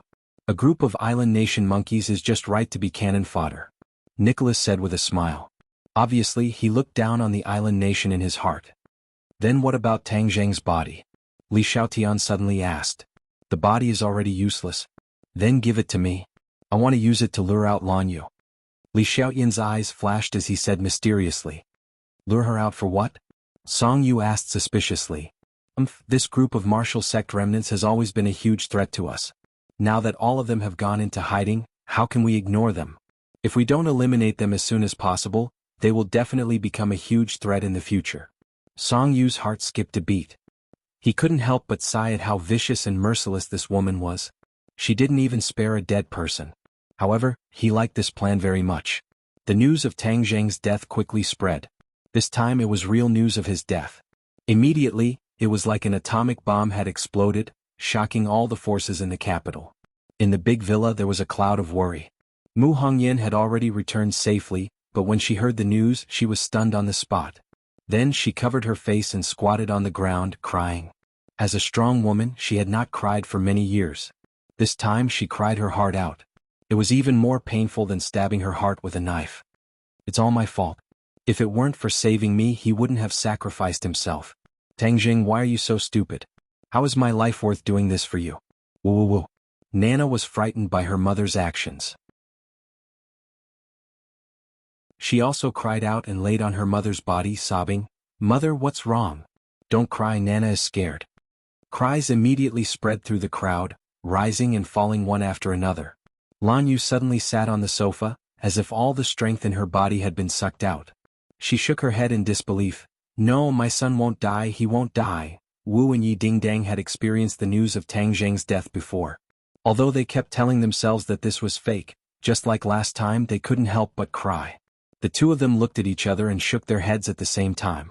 It was as if they were encouraging themselves and the others, saying, No, he definitely won't die.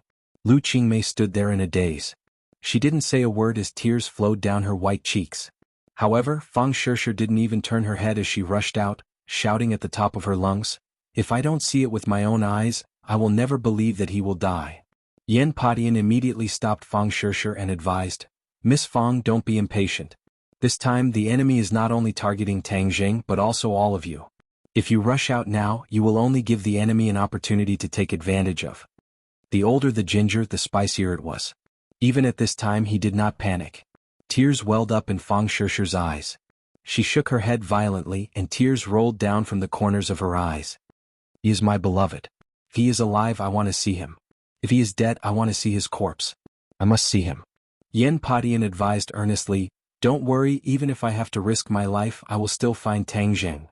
Fang Shishir shook her head and said, "I'll go myself. If I die, I'll die with him." Even though Yan Padian was knowledgeable and had a firm temperament, when he heard this, he couldn't help but sigh. Princess Anne's expression dimmed, but she did not shed any tears. Looking at the people who were crying, a voice sounded in her heart. "Is he really dead? Back then in the sea he was so powerful, how could he die? He's my knight." Empyrean Fairy was the calmest. She looked at the crowd indifferently and did not say a word. Bang! Suddenly the door was pushed open and a person wearing a gray Taoist robe appeared at the door, Yan Qingyi. She swept her gaze across the crowd and said in an earth-shattering manner, "Tang Jing will not die." "He won't die." Everyone's attention was attracted. "Really?" Many people hurriedly asked as if they had grabbed onto a life-saving straw. Yan Qingyi nodded firmly, "Yes. He will definitely not die." "How do you know?" Yan Qingyi wanted to say something but hesitated. Her prophecy technique was her biggest secret. If it were to be made public, whether it was to her or to the Yan family, it would be a huge hidden danger. "Is he really not going to die?" Yan Padian also asked anxiously. He knew his daughter very well, she would not spout nonsense. "Father, you should know very well that the scene I predicted back then meant that Tang Jing would not die," Yan Qingyi said. Yan Padian hesitated. Of course he was clear about this, but the information this time was too accurate, he had no choice but to believe it.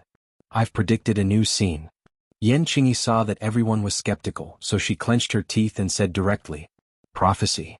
Empyrean Fairy immediately stood up and looked at Yan Qingyi suspiciously. "What do you mean by that?" "I know prophecy." Yan Qingyi spoke the truth. In order to dispel their worries, she had really gone all out. "You know prophecy?" The others were all dumbstruck. This was a legendary divine skill and she actually knew it as well. Empyrean Fairy looked at Yan Qingyi carefully, but did not feel any energy fluctuations from her body. She could not help but mutter to herself, "Prophecy, there really is a prophecy, how do you know prophecy?" To be able to make Empyrean Fairy so shocked, it could be seen that this prophecy technique was not something an ordinary person could possess. "We are talking about Tang Jing's problem now." Yan Qingyi did not want to talk about it in detail and changed the topic. "I predicted that he would be reborn." "Really? He can be reborn?" The others were overjoyed. "Yes, sir." Yan Qingyi was very confident in her prophecy and nodded firmly. "Then, does that mean he's really dead now?" Lan Yu abruptly raised her head and asked, seeing blood. Since it was rebirth, then it meant that he was already dead. With that thought, everyone's expressions darkened, especially Mu Hongyan. Her tears were like broken pearls. Tang Jing really had sacrificed himself in order to save her. Yan Qingyi hesitated for a moment before nodding silently. "Then hurry up and tell me, what method do you have for him to be reborn?" Lan Yu did not want to dwell on this question. He tightly gripped Yan Qingyi's shoulder and asked anxiously. Yan Qingyi had a troubled expression. "I don't know either." "If you don't know, then what should we do?" I think Tang Jing will be able to turn danger into safety and come back to life," Yan Qingyi said with uncertainty. Even though she had predicted that Tang Jing would be reborn, she did not know the specific method. "It's not difficult for a person to come back to life from the dead." Empyrean Fairy finally spoke. Compared to coming back to life from the dead, she was more interested in Yan Qingyi's prophecy. Back then, Qin Shi Huang was also judged to be dead, but he had left behind a sliver of life. As long as an opportunity presented itself, he would naturally come back to life. She believed that Tang Jing was the same. He would definitely leave himself a chance to live and use it to deceive the enemy. Hearing Empyrean Fairy's words, the others felt a lot more confident. After all, Empyrean Fairy was the person with the highest cultivation here. Then we must find little Zheng's body. Lan Yu made a prompt decision. Since her son had the chance to be reborn, she did not want her son to lose his arms and legs.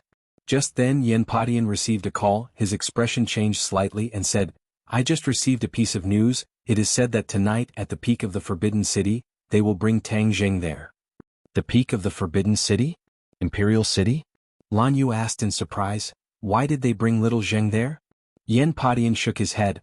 I don't know, but the other party must be plotting something by releasing this news with such fanfare. Maybe it's to lure us there. This is a conspiracy. Empyrean Fairy said. So what if it's a conspiracy? In order to save little Zheng, even if it's a dragon's lair or a tiger's den, I still have to take a look. Lan Yu said resolutely. Mistress, I'll go with you.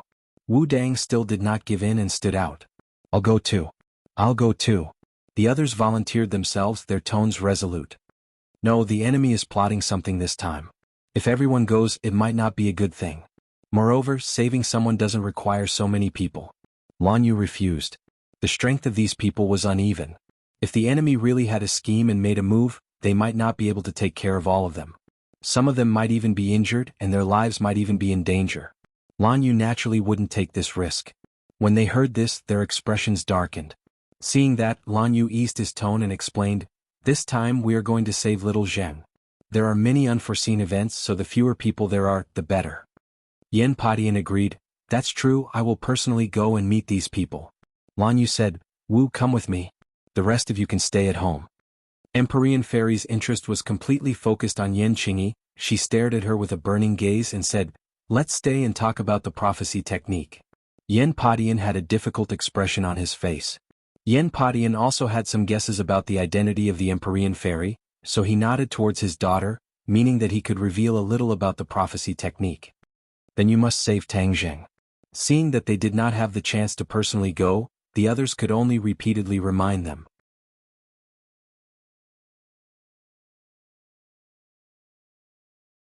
Chapter 874. The night was dark and the wind was strong. A light drizzle began to fall in the capital. The summer heat was carried away by the rain and a cool breeze came, making people feel relaxed and happy. The sky was dark, but for this bustling city, the lights illuminated half the sky and dispelled the darkness. One could vaguely see the majestic imperial city in front of them. The capital was gradually falling asleep and the imperial city was not as noisy as it was during the day. It was especially quiet with only the occasional sound of insects. So. A few sounds of breaking through the air came closer and closer.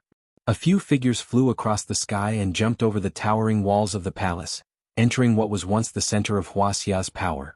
A few people rushed towards the center of the imperial city, the true Forbidden City peak. With a tap of their feet, they soared into the air and landed on the roof. Stepping on the hundreds of years-old blue tiles, they looked down at the row upon row of palaces as if they were searching for something. How come I don't see any trace of them? They should be here midnight at the Forbidden City peak. Could it be that they hid little Zheng to play with us? No, they wouldn't go through so much trouble just to play with us. These people were obviously Lan Yu and the other two. They first searched outside the palace but did not find any traces of the enemy. Then they came to the Forbidden City peak. But the time had come, so why did the enemy not appear?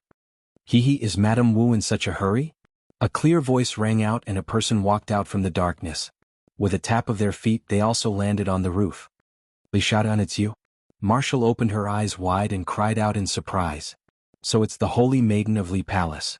Lan Yu had never seen Li Shaotian before, but this name was not unfamiliar. His heart trembled as even the Li Palace was involved in this matter. Perhaps it was not just that. The Azure Dragon Hall was the real mastermind behind all this. It's me. Madame Wu is truly as beautiful as a fairy. No wonder she was able to capture the heart of the previous head of the martial organization and even gave birth to such a powerful son like Tang Jing. Li Shaotian said with a smile. Li Shaotian, where did you hide my son? Lan Yu didn't want to talk nonsense with the other party, so he went straight to the point and asked. You want Tang Jing? There, isn't that him? Li Shaotian pointed to a spot not far away. In the darkness it was indeed Tang Jing. Little Zheng. Lan Yu was overjoyed and was about to rush over, but was stopped by Li Shaotian. Madame Wu, don't worry. I will hand him over to you. If you rush over, I can't guarantee that my companions will do anything to him. With that said, Song Yu appeared behind Tang Jing.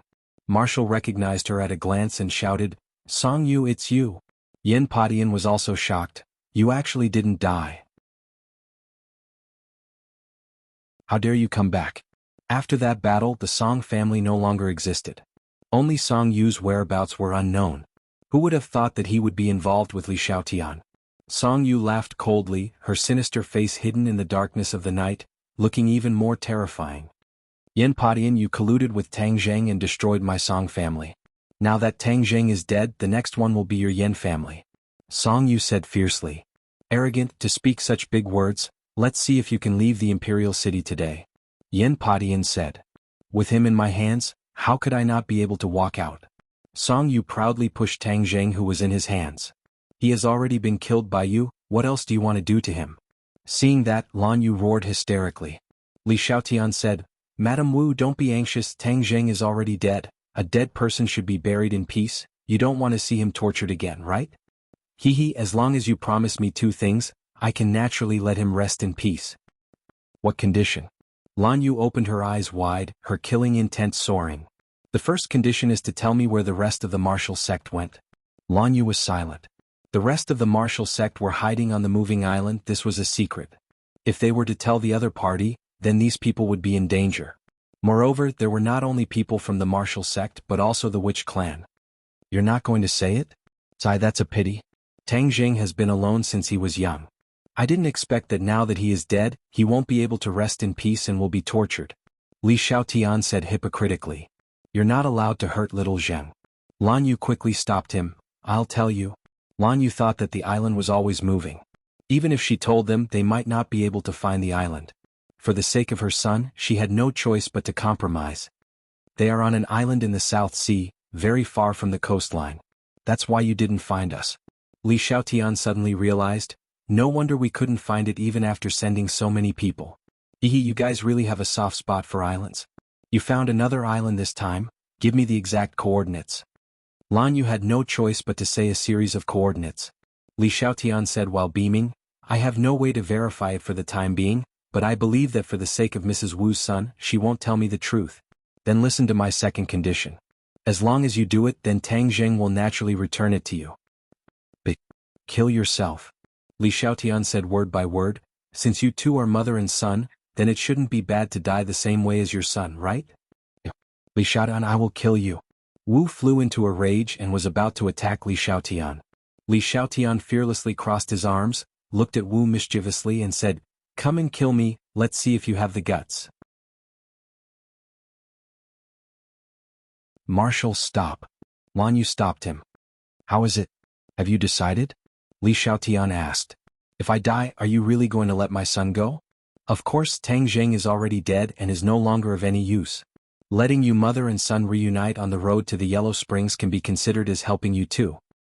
Alright, I promise you. Lan Yu agreed. Mistress, you absolutely can't. Wu hurriedly stopped him. Lan Yu's expression was resolute. Back then, I didn't protect him well, which was why he was left wandering outside. All these years he has suffered so much, and I have not fulfilled my responsibility as a mother. This is the only thing I can do for him now. Seeing that Mistress had already made up her mind, Wu's tears flowed out. She had never cried as much in her entire life as she did today. She looked at Li Xiaotian with overflowing anger and secretly swore in her heart, Li Xiaotian, I will definitely kill you, otherwise I will not be human. Li Xiaotian's heart skipped a beat when he saw Wu's eyes, but he did not soften his heart and said, Stop dawdling, there won't be a miracle. Yen Padian looked at this scene, his heart was willing but his strength was insufficient. The enemy was truly too sinister, he never thought that they would use Tang Zheng to threaten them. This was Lan Yu's Achilles heel, he had no way to dissuade him. He only muttered in his heart that as long as he saved Tang Zheng later, he would definitely kill these two people to pay tribute to Lan Yu's spirit in heaven. Lan Yu was reluctant to part with it, he looked at Tang Zheng from afar, raised his hand and resolutely slapped towards the top of his head. Suddenly, something unexpected happened. A white figure appeared out of nowhere, and as fast as lightning, it slapped Song Yu's body with its claw. Bang! A huge force caused Song Yu to fly far away, and he had no choice but to let go of Tang Zheng. Who is it? Seeing that, Li Xiaotian turned pale with fright, she jumped down from the roof and rushed towards Tang Zheng. She understood that without Tang Zheng she would not be able to threaten Lan Yu. Boom! A ball of flame soared into the air, blocking Li Xiaotian's path. She finally saw the small figure behind the flames clearly. Xiaobai. She regretted it so much. So it was this little fellow who had ruined her plans. After Xiao Bai's interruption, she had no way of getting close to Tang Jing, because Lan Yu had already rushed over crazily. She could only dodge in a hurry. Tang Jing fell limply to the ground. Xiao Bai pried open his mouth and stuffed a pill into it. The pill melted as soon as it entered his mouth. Suddenly Tang Jing opened his eyes and took a deep breath. A terrifying light burst out from his eyes. Resurrection from the dead? No.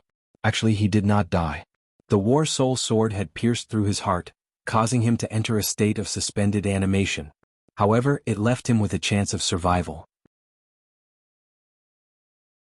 If there was no external interference, he would definitely die if this state continued for too long.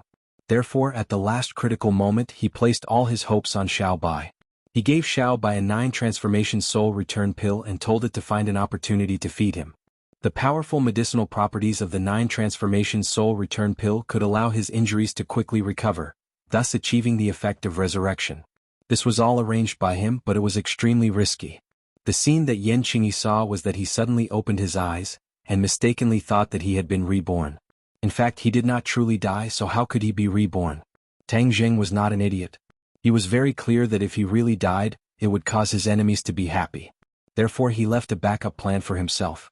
Taking advantage of the fact that Nicholas was not paying attention, he summoned Xiao Bai from the Sumeru world before he committed suicide. Xiao Bai was as fast as lightning, deceiving the heavens and escaping Nicholas's eyes. Even in his dreams, Nicholas would never have thought that so many things would happen right under his nose. Seeing Tang Jing standing up safe and sound, Li Xiaotian screamed as if he had seen a ghost, and shouted in disbelief, "How are you not dead?" Previously she had checked Tang Jing. Indeed, he did not have any breathing or heartbeat and was even lifeless. However, she did not know that Tang Jing could absorb a little yin qi on his body and make himself look more lifeless than a dead person. How could she tell clearly?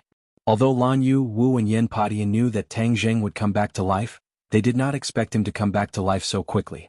They were extremely happy. Lan Yu covered his mouth in disbelief.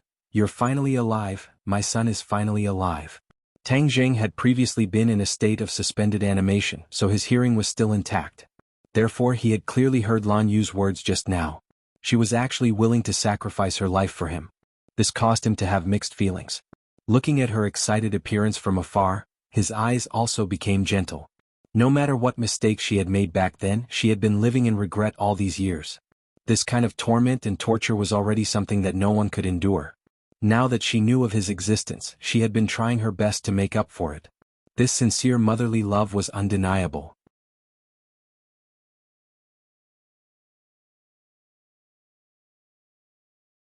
Chapter 875. Li Xiaotian was startled by Tang Jing's gaze. She subconsciously avoided his gaze and said, "Li Xiaotian, last time when we parted ways with the island nation, I let you go. Now you come to deal with me and you even used such a despicable method. Do you really think I won't kill you?" Tang Jing asked with an ashen face. Li Xiaotian smiled charmingly and said, "Don't be so angry. We haven't seen each other in a long time. It's good to sit down and reminisce." "Who's reminiscing with you?" Marshall took the initiative to berate Tang Jing. Just now she forced Master's wife to commit suicide. Her intentions are vicious and extremely hateful. We absolutely cannot let her go. Li Xiaotian smiled bitterly. "Marshall, don't be so angry. I was just joking." "I'm not joking with you." Tang Jing walked towards the other party step by step. Li Xiaotian panicked and subconsciously retreated. She knew very well that with her cultivation she was not a match for Tang Jing. Moreover, the other party was not alone. If they fought, she would definitely be at a disadvantage. Tang Jing stretched out his hand and used the swallowing the heavens technique. A huge suction force appeared in his palm. Li Xiaotian felt that she could not help but approach Tang Jing. She was shocked and shouted. An iron bow appeared in her hand. The shooting sun arrow was placed on the iron bow and aimed at Tang Jing. "You found the shooting sun arrow again?" Tang Jing said in surprise. Back then, when he was fighting with the island nation's imperial preceptor, Li Xiaotian lost the shooting sun arrow. He did not expect her to find it again. Li Xiaotian chuckled. "This kind of divine weapon, of course I won't really lose it. I spent a lot of effort to find it back." "You are so sinister and cunning, you don't deserve to have the shooting sun arrow." Tang Jing roared, crazily urging his power. The suction force suddenly increased. Li Xiaotian's expression suddenly changed, and she pulled the bowstring. Whoosh! The shooting sun arrow turned into a ray of light and shot towards Tang Zheng. Although it did not have the power of the heaven-shocking bow and was just a normal bow, it still made the shooting sun arrow extremely powerful. Instead of retreating, Tang Zheng moved forward, facing the shooting sun arrow's violent aura. The suction force from his palm completely neutralized the shooting sun arrow's terrifying attack. He closed his fingers and grabbed the shooting sun arrow. My shooting sun arrows are just short of this one. Let me return it to its rightful owner. Li Xiaotian was shocked when he saw this. He curled his finger and the shooting sun arrow's attack came to an abrupt halt. It actually turned around and flew back. How could Tang Zheng let her have her way? He increased his power and the shooting sun arrow immediately stopped. Tang Zheng grabbed the tail of the arrow. Ding. With a clear sound, the extremely hard-to-find thread at the end of the shooting sun arrow was cut off, and the shooting sun arrow completely fell into Tang Zheng's palm. Give it back. Li Xiaotian cried out involuntarily but to no avail. So. He shot an arrow, but it was replaced by an ordinary arrow which was easily blocked by Tang Zheng. Seeing that Tang Zheng was attacking again, Li Xiaotian quickly retreated, but his retreating momentum became slower and slower. The two of them, one advancing and one retreating, had already rushed into the palace. The others also hurriedly chased after them. No one noticed a pair of vicious eyes in the darkness, like that of a snake or scorpion. Tang Zheng, you can actually come back from the dead. This time you've seen me, so I definitely won't let you escape again. And the Holy Maiden of Li Palace, humph, you dare to look down on me and even come to Sword Pavilion to ruin my plans. How can I let you succeed? All of you will die. Song Yu gnashed his teeth. His face was bruised and swollen, and there was still blood at the corner of his mouth. He revealed a sinister smile. Everyone's attention was attracted by Tang Zheng and Li Xiaotian, so they didn't notice that Song Yu had been slapped into the darkness by Xiao Bai's claw. Suddenly, a remote control appeared in his hand. Without hesitation he pressed it. Boom. There was a deafening sound and the earth trembled. A ball of fire soared into the sky, and a powerful shockwave rushed in all directions. A magnificent palace was turned into ruins, and only a raging fire was left. Ha ha ha. Song Yu's crazy laughter resounded throughout the imperial city, only to hear him venting out his hatred as he roared loudly, Tang Zheng, you are finally dead. What bullshit, Cultivator, under the might of modern technology, isn't there only death waiting for you? It turned out that he had already buried explosives in the imperial city in a frenzy, and even Li Xiaotian didn't know about it. His original purpose was not to deal with Tang Zheng, but to deal with the people who came to save Tang Zheng. Of course, that included Li Xiaotian. Li Xiaotian was sent to the Sword Pavilion to monitor his every move. How could he sit back and do nothing? However, he couldn't kill her openly, so he could only shift the blame to others. As long as Li Xiaotian died this time, the Lord would not suspect him of doing it. He would only blame it on the enemy. Killing two birds with one stone. Why not? Li Xiaotian's plan was flawless. He probably never dreamed that he would be schemed against by Song Yu, who he had always looked down on. Looking at the raging fire, he was complacent. These people must have been blown into several large pieces. How could they still be alive? Humph, Tang Zheng, don't you have many tricks up your sleeve? You can even bring the dead back to life. Let's see how you'll survive this time. There was no more movement in the fire, but the capital was awakened by the explosion. This was the most important place in the capital, where the core of power was located. An explosion had actually occurred. Moreover, it was in the imperial city. The impact was too great. Only the sound of sirens could be heard in the dark night. People and cars rushed over from all directions. Without a doubt, the officials would be thoroughly enraged by this matter. Song Yu's lips curled into a cold smile. This is what it means to make a big move. I'll let you all see what I, Song Yu, am capable of. Of course, what he did could not be made known to the public. Otherwise, not only would he be hunted down by the Azure Dragon Palace, even the government would not let him go. Then he would have no place in this world. He was about to escape when suddenly, an earth-shattering roar came from the sea of flames in the palace. Song Yu sat down on the floor with a terrified expression on her face. She cried out in panic, "What is that sound?" Just as he finished speaking, the continuous roar became even louder. The sound shook the sky. The sound waves spread out in all directions with the fire as the center point. The raging fire was extinguished in an instant.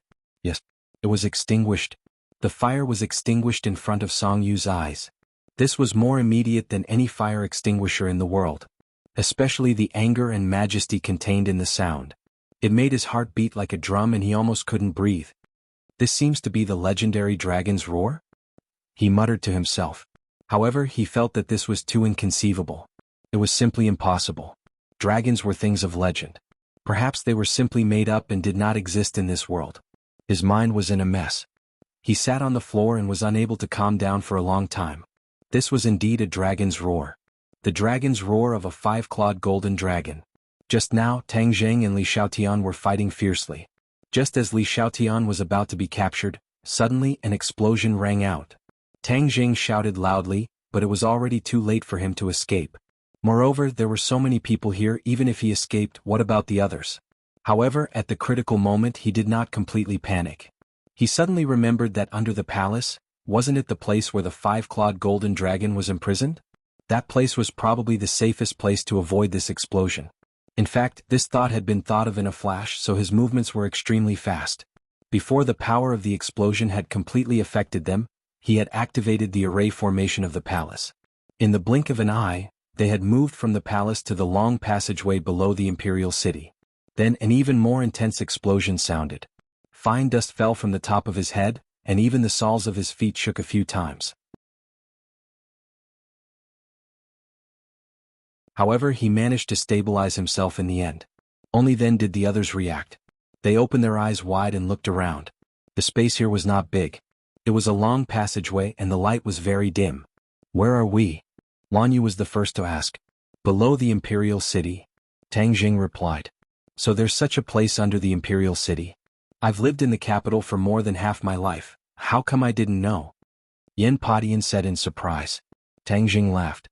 Other than the emperor and the person who had secretly trapped the 5-clawed golden dragon, the others had probably been silenced at that time. As for the emperor and that person with remarkable abilities, they were no longer in this world, so naturally no one would know. The top of our heads is intact. How did we get down? Lan Yu was the first to discover a flaw, and asked curiously as he looked at the stone slab above his head. The others also raised their heads to look. Their heads were indeed safe and sound, and were not affected by the shockwave of the explosion at all. The key was that there was no other way out, so why did they come to the imperial city from the top of the palace in an instant? Tang Jing did not hide anything and said, there is a formation here, I activated the formation, so we came down. So you already knew about this place? Yen Padian was speechless.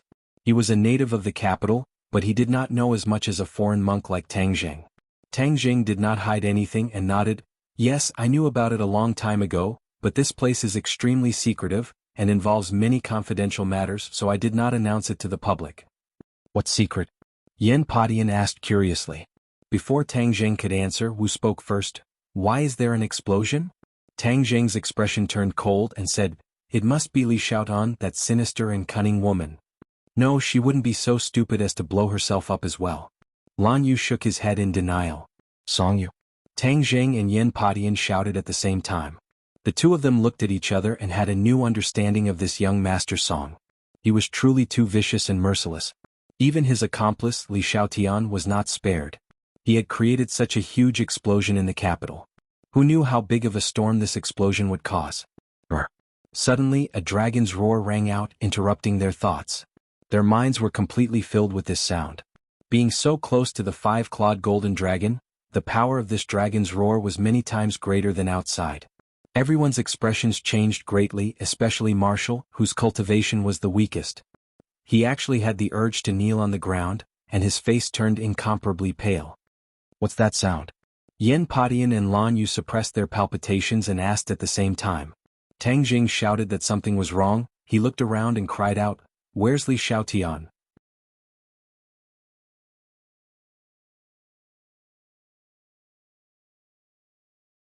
Chapter 876. Everyone seemed to have woken up from a dream and finally reacted. Wu said with a pale face, I remember that she came down with us just now. Tang Jing also knew this. Previously, in a moment of desperation, he had activated the formation and moved everyone into the tunnel, including Li Xiaotian. It was just that just now, everyone's attention was on the tunnel, so they did not pay attention to Li Xiaotian. Unexpectedly, in the blink of an eye, this cunning woman had disappeared without a trace. Could it be that she escaped? Lan Yu asked anxiously. No way. Tang Jing firmly shook his head. Li Xiaotian was not a cultivator, so he had no way of opening this formation. Of course, it was impossible for him to escape. He suddenly thought of the dragon's roar just now and shouted that it was not good. This woman must have escaped along the tunnel, but she did not expect to escape to the place where the five-clawed golden dragon was imprisoned. Perhaps the odds were against her. However, when Tang Jing recalled that dragon's roar, he felt a lot of unease in his heart, as if the sound had traveled along the stone slab to the outside world. In the past, because of the imprisonment of the array formation, no matter how big of a commotion the five-clawed golden dragon made, it would definitely not be transmitted to the outside world. Of course, it was impossible for the sounds outside to reach this place, but the sound of the explosion just now had clearly been transmitted in, too. Therefore Tang Jing felt a little uneasy. If the sounds from the outside could be transmitted in, then could it be that the dragon's roar just now could also be transmitted out? Then this matter would really be blown up. Dragons were existences in myths and legends. If the authorities or other powers knew of the existence of the five-clawed golden dragon, they would probably think of ways to come here. Perhaps they would use it for research, or perhaps they would release it. No matter what, Tang Jing did not want to see that scene. As for the ordinary people, they would panic and feel fear because of this dragon's roar. If this dragon's roar were to spread out, it would definitely not be a good thing for this world. Damned explosion, damned Song Yu, to actually cause such a serious chain reaction. Tang Jing gnashed his teeth in hatred. What's going on? What was that roar just now? Yen Padian asked curiously. At this point, Tang Jing was not going to hide it from them. Moreover, Li Xiaotian had fled to the five-clawed golden dragon, so he had to make a trip there. Let me tell you something. Don't be scared. Tang Jing softened his tone and tried to speak as calmly as possible. Yen Padian laughed and said, I have lived for more than half of my life, what have I not seen before? I don't think there is anything that can scare me. Yen Padian was full of confidence and the other two were about the same. They looked at Tang Jing with burning eyes, waiting for him to reveal the answer. Tang Jing smiled mysteriously and said, that might not be the case. In any case you should be mentally prepared. Tang Jing didn't say it out loud. This was too miraculous and it was better to see it with his own eyes. Tang Jing led them through the long passageway. The three of them looked at each other, not knowing what Tang Jing was up to. Unknowingly, a wave of pressure gradually assaulted their hearts. This feeling was very similar to the feeling that the roar from before gave them. The expressions of the three of them became solemn as they craned their necks to look ahead. Suddenly, a ray of golden light entered their eyes. The three of them turned pale with fright. They didn't know what this golden light was, but there was a kind of aura that made their hearts palpitate and even made them feel fear. With their current cultivation, an aura that was enough to make them feel fear was extremely rare. What was inside? Could it be related to that roar just now? The answer was soon revealed. When they reached the end of the tunnel, the golden light had already covered their bodies. They almost held their breaths as if a huge boulder was pressing down on their hearts. As they stepped in, they were completely bathed in the golden light. When they looked up, ah! 3 long cries of surprise rang out at the same time. They were dumbstruck, and their eyeballs seemed to be about to pop out as they stared straight at the huge monster. The five-clawed golden dragon moved. Its coiling body moved, and its huge dragon head bent down. Whoosh! A dragon's breath was spat out from its mouth. It was like a gust of wind blowing on their bodies, causing their hearts to almost jump out of their throats. Dragon. A living true dragon.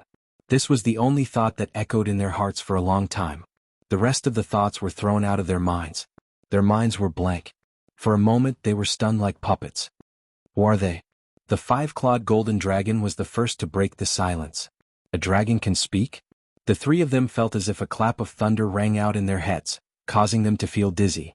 Tang Jing walked over, and Xiao Bai jumped down from his shoulder with a whoosh, and jumped onto the five-clawed golden dragon's body without any trace of politeness.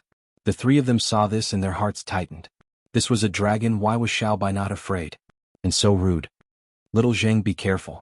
Lan Yu did not know where her courage came from, but she actually stood in front of Tang Jing without a care for her own safety. Although her heart was filled with fear, out of her mother's nature and instincts, she still did not turn back and did not take half a step back. Don't worry, it won't hurt me. Tang Jing patted Lan Yu's shoulder, walked past her, and looked up at the five-clawed golden dragon. They are all my friends, don't scare them. Tang Jing's tone was very calm, without the slightest bit of fear, causing the others' hearts to pound. You dare to speak to a dragon like this, Are you really not afraid? Friends? Why did you suddenly bring so many people today? Moreover, they're so weak. The five-clawed golden dragon curled its lips and said with contempt, so weak. The few of them wanted to cry but had no tears. If anyone else said such words, they would definitely be reprimanded for boasting shamelessly. However, when it came from the five-clawed golden dragon's mouth, they did not have any thoughts of resisting. Although they did not know the exact strength of the five-clawed golden dragon, in front of it, they really felt that they were insignificant and weak. Only now did they understand the meaning of Tang Zheng's words, telling them not to be scared. They thought that these words were making a big fuss out of nothing. How could they be scared? Now that they saw the five-clawed golden dragon, they had to admit that they were really scared. That roar just now was definitely the dragon's roar. Dragon's roar. They were actually lucky enough to hear this kind of sound that only existed in legends. Although Tang Zheng's words were conclusive, telling them not to be afraid, their hearts were still in a mess, and they could not hide their panicked expressions. The five-clawed golden dragon ignored their thoughts and continued to say, "What's the use of so many weak people coming? In the future you'd better make some strong friends." The three of them laughed bitterly. They were deeply despised but they were powerless to refute. "You don't have to worry about me making friends," Tang Zheng said indifferently. Hearing Tang Zheng's words, their breathing became rapid again. "Please, when you talk to a dragon you should soften your tone. Otherwise it will be terrible if it gets angry." But looking at Tang Zheng's fearless appearance, they felt that their worries were unnecessary. They were afraid that Tang Zheng had already met with the five-clawed golden dragon countless times. As for the relationship between them, they could not figure it out even if they racked their brains. "Was there a woman who broke in just now?" Tang Zheng asked. "Oh yes, is she also your friend?" the five-clawed golden dragon asked. "No. That's good, I was just about to eat her." The five-clawed golden dragon moved its body, revealing Li Xiaotian's figure. She was twisted between the dragon's body, already sluggish as if she was scared silly, with her mouth wide open and eyes wide. No matter how powerful and smart she was, when she saw a creature like a dragon she still reacted like an ordinary person. When she heard that the five-clawed golden dragon was going to eat her, she was so scared that her whole body trembled. Finally, as if waking up from a dream, she reacted and shouted, don't eat me, Tang Zheng, save me." Tears burst out of her eyes, a pear blossom bathed in rain, delicate and pitiful. How could Tang Zheng be deceived by her pitiful appearance? She was a two-faced woman with a poisonous heart. To be kind to her was to be cruel to oneself. Tang Zheng coldly snorted and said, "Li Xiaodan, you have repeatedly gone against me. If it weren't for the fact that we had gone through life and death together, I would have killed you long ago.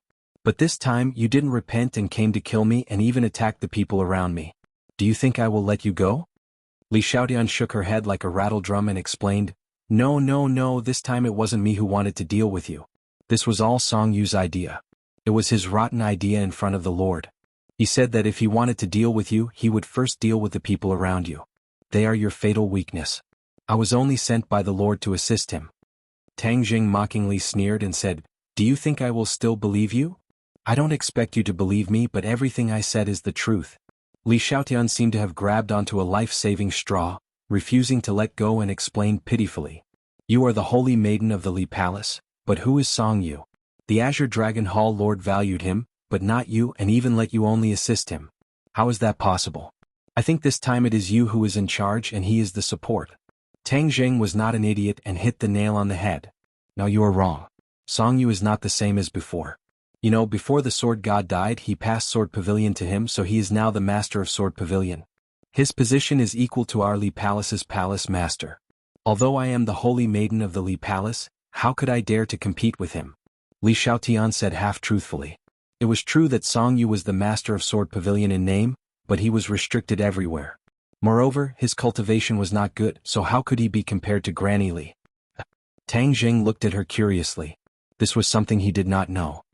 He could not help but ask, "You said that Song Yu became the master of Sword Pavilion?" He still remembered the Sword Pavilion he had met in the northeast. Besides the Sword God, those sword slaves were also very good. Moreover, they were all obedient, like death warriors. If he had these sword slaves following him, his strength would definitely not be weak.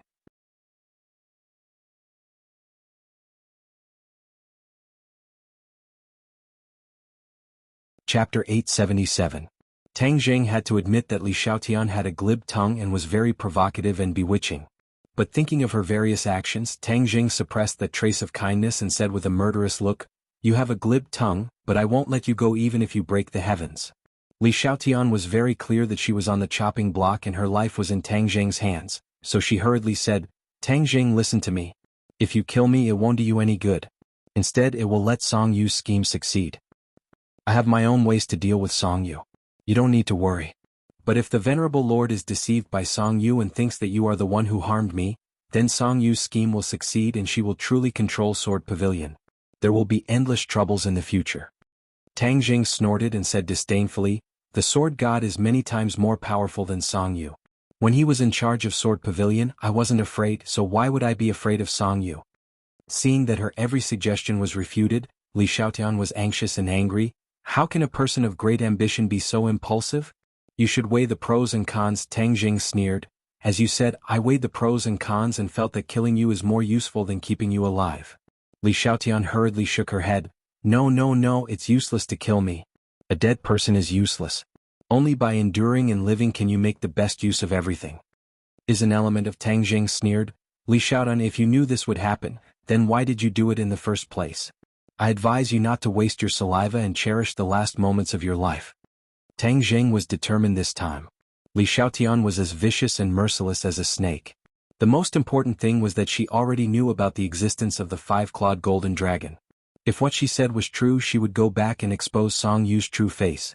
Then, the great lord would naturally know about the existence of the five-clawed golden dragon, which was not a good thing. Li Xiaotian stubbornly widened his eyes. Moving his lips, he still said unwillingly, "Don't you really want to know about the Azure Dragon Palace? I can tell you all about it. Know yourself and know your enemy and you will never be defeated. This is the best strategy." "How do I know if you're telling the truth?" Tang Jing teased. "I swear that everything I said is true. There is not a single word of falsehood," Li Xiaotian promised.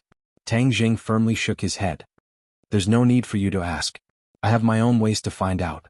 Of course he wouldn't let Li Xiaotian die so easily. He had to squeeze out all of her value.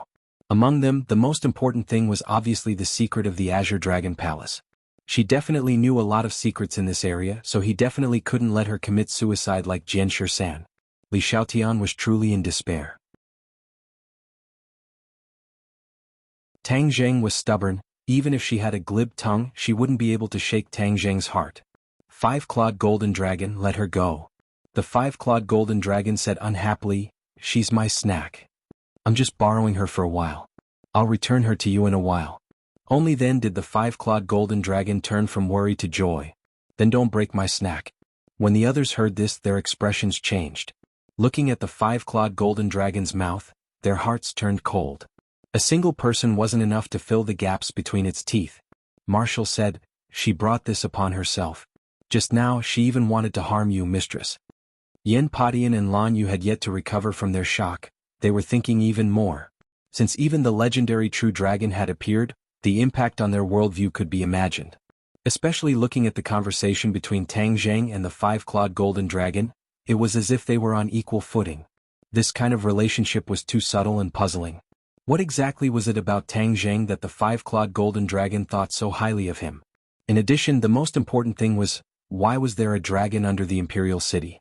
However, they were unable to ask this question for the time being. They only subconsciously stared at the five-clawed golden dragon, wanting to see every detail of it with fear and curiosity. The five-clawed golden dragon let go of Li Xiaotian, and Li Xiaotian leaped, wanting to fly over everyone's heads. Tang Jing did not move, but heard the five-clawed golden dragon snort angrily, "How can my snack run away?" With a sweep of the dragon's tail, Li Xiaotian used all of his abilities to dodge, but he was still swept away. Like a fallen leaf in autumn, he lightly fell to the ground. Tang Jing grabbed with his big hand, and Li Xiaotian was sucked in front of him by the heaven-swallowing technique. His big hand directly pressed down on her head. At the same time, he used the body-securing technique, making her unable to move or even commit suicide. With Jianshi as an example, and the people of the Azure Dragon Palace all facing death with equanimity, he did not want her to have the chance to commit suicide. Tang Jing did not hesitate to use the soul-searching technique. Li Xiaotian screamed miserably, and his eyes became sluggish. One scene after another, One message after another flew into Tang Zheng's mind. He opened his eyes wide in surprise. Li Xiaotian really knew a lot of secrets, and many of the problems that had been troubling him in the past were immediately solved. In addition, he also realized that Li Xiaotian's previous words were half true and half false. This time she was the one in charge of this matter, not Song Yu. Song Yu was only pushed to the front. As expected, none of her words were true. If he really listened to her, it would lead to a disaster.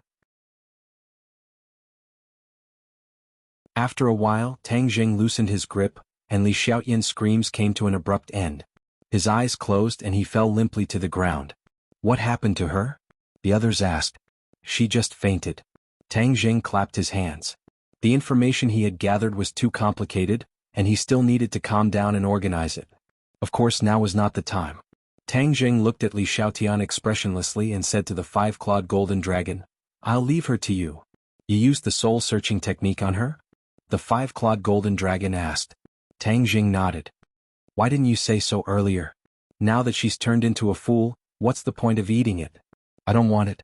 The five-clawed golden dragon twisted his neck. He actually didn't like the snack.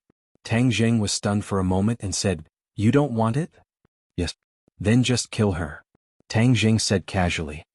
"Don't kill her here and pollute my place. Too many rules." Tang Zheng rolled his eyes in dissatisfaction. "Then I'll take her out." Tang Zheng patted her cheeks a few times but she didn't wake up. Tang Zheng frowned, but now that she had turned into a fool and was no longer a threat, he didn't take it to heart. He simply put her into Sumeru world and killed her when he got out. Seeing Li Xiaotian disappear in front of everyone's eyes, no one was surprised. After all, the five-clawed golden dragon was in front of them. What exactly happened outside? There was such a big movement just now, and even the array formation here was shaken? The five-clawed golden dragon asked. Tang Zheng's heart moved. There was an explosion. Was the array formation affected? The five-clawed golden dragon didn't answer in a hurry, but closed his eyes. After a while, his eyes widened in surprise. The array formation was not only shaken, but there was also a crack. The palace above is a part of the array formation. Now that the palace is destroyed, the array formation is not 100% complete. Tang Zheng's eyelids twitched. He didn't expect that an explosion would cause such a big change. He quickly asked, "Then can you go out?" The five-clawed golden dragon's expression darkened and said, "How could it be that easy? There is only a crack in the array formation. This is a very small flaw. If I want to escape, I must completely break this array formation." Tang Zheng secretly heaved a sigh of relief. As long as the five-clawed golden dragon did not escape for the time being, then everything would be fine. However, when he thought of the dragon's roar, he hurriedly asked, "Your dragon's roar just now seems to have spread outside?" The five-clawed golden dragon nodded. "That's true. After all, there are flaws in the array formation, so it can't be perfect. As long as the sound is loud enough, it can naturally be transmitted out. What if it attracts other people? If others know of your existence, won't they do everything they can to break through the soil layer above and reach here?" Tang Zheng asked worriedly. The five-clawed golden dragon spat out a mouthful of dragon breath and scoffed. "If it was really that easy, then wouldn't I have escaped long ago? How could a layer of soil stop me?" "Oh, then what exactly is going on? Although this is under the Imperial City, it is impossible to reach here just by breaking through the soil layer above. This is because this is an imaginary space. Although it is dependent on the Imperial City, it is impossible to reach here without relying on the array formation." The five-clawed golden dragon spoke tirelessly, causing the stone hanging in Tang Zheng's hand to gradually fall to the ground. He thought of Shumi Tianxia. Perhaps this was a small space similar to Shumi Tianxia. In this way, even if they heard the dragon's roar, it would be impossible for others to reach here and release the five-clawed golden dragon. However, there is another advantage to this matter, and that is that there are flaws in the array formation. Perhaps in the future, you won't have to wait until you reach the soul formation stage to be able to break the array formation and help me escape. The five-clawed golden dragon rolled his eyes and said happily, "Then how high of a cultivation level do I have to reach?" "I don't know. I'll only know after I try. Anyway, your current cultivation level is not enough. Let's wait until you reach the Yuanying stage." Tang Zheng nodded his head hesitantly. Seeing that the others were staring at him with curiosity, he pondered for a moment and did not hide anything. In front of the five-clawed golden dragon, he roughly explained everything that had happened. Only now did they understand that the five-clawed golden dragon was trapped here and had to rely on Tang Jing to escape. No wonder the difference in strength between the two sides was so great, yet they could sit on equal footing. Of course, Tang Jing did not say that he was a Skywalker. This was one of his biggest secrets. The three of you, the existence of the five-clawed golden dragon is the greatest secret. You must not spread it out, understand? Tang Jing's expression darkened as he warned. You can't even tell the people closest to you. Yen Padian nodded his head without hesitation. To be able to see the legendary dragon in his lifetime, that would be his greatest fortune. Moreover, he also understood the severity of the matter. This kind of news absolutely could not be leaked out. Of course, Lan Yu and Wu had no objections. Taking advantage of the chaos above, we should leave first. Otherwise, when the officials arrive, it won't be easy for us to leave even if we want to, Tang Jing said. The others nodded in agreement. They reluctantly looked at the five-clawed golden dragon, as if they wanted to firmly engrave its appearance in their minds. Tang Jing activated the formation, and the three of them felt the scene in front of them change. In the blink of an eye, the five-clawed golden dragon disappeared, and they stood on top of a pile of ruins. Shwa shwa shwa.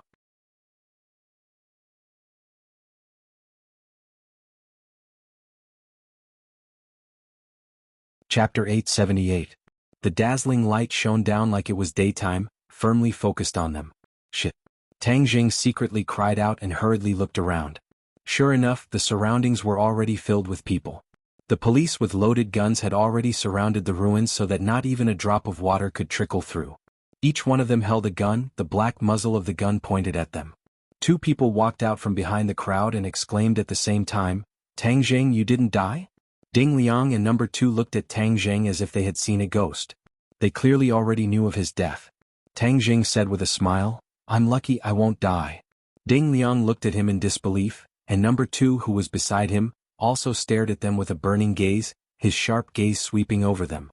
They were very clear that Tang Jing was resourceful and had many tricks up his sleeve. Perhaps he had used some method to deceive Rockefeller's people. Just now we searched once and clearly there was no one. How did you suddenly appear? Number 2 asked in a deep voice. Tang Jing had specifically left without stopping in order to avoid direct contact with them. He didn't think that they would come so quickly and coincidentally bump into them. Since things had already gotten to this point, he could only make up some nonsense and muddle through. Tang Jing pretended to be calm and said indifferently, "Chi, how can you understand the various abilities of a cultivator? I naturally have a way to escape." Number 2 looked at him with half trust and half doubt, as if trying to discern the truth of his words. Tang Jing was unmoved and looked at him indifferently. When their eyes met, it was as if there were invisible sparks in the air. Tang Jing's character was outstanding and in the end didn't reveal any flaws. Number 2 had no choice but to look away and change the question. "That strange roar just now, did you hear it?" "Of course I heard it. Do you know what it was? Could it be that there are some monsters in the capital?" Tang Jing deliberately asked back. There was no need to deny this question. If they didn't hear it, it would instead arouse suspicion. That dragon's roar had practically spread through the streets of the capital. "I also wanted to ask you this question," Number 2 coldly said.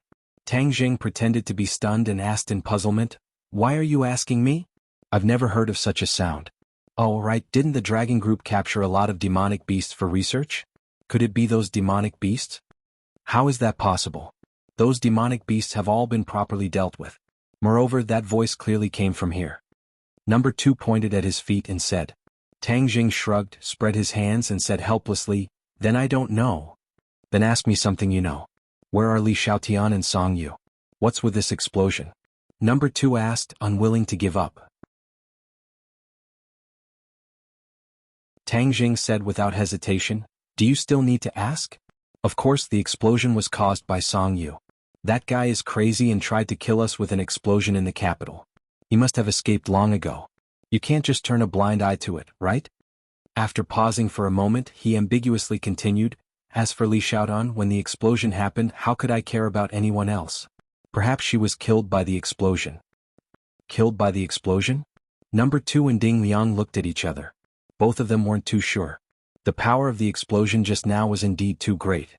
A magnificent palace had been blown into ruins. How could a body of flesh and blood withstand such terrifying power? "Of course we won't let Song Yu go. Since he dares to act so recklessly, We will definitely arrest him and bring him to justice. Tang Jing faintly smiled. Then I'll have to trouble you. If this kind of antisocial person is left in this world, he will only be a problem for society. Also, with Rockefeller acting like this, are you really going to ignore it? The higher-ups will have their own countermeasures. You don't need to worry about this. You just need to take care of yourself and don't cause any more trouble. Number 2 said. Tang Jing's eyes flashed with thought-provoking sharpness, but he didn't promise the other. Instead he said, I can't guarantee that. Rockefeller dares to kill me and use the people around me to threaten me. How can I just let this go? I will use all my power to keep them on this land. Number 2's gaze turned cold, like a terrifying bolt of lightning. He stared unkindly at Tang Jing and said, Didn't you hear Ding Liang's order before? Don't mess with Rockefeller. Tang Jing dryly laughed a few times and said, This matter has nothing to do with me. Of course you guys don't care. But he came to kill me. If I leave this disaster behind, then wouldn't I and the people around me be in danger at any time?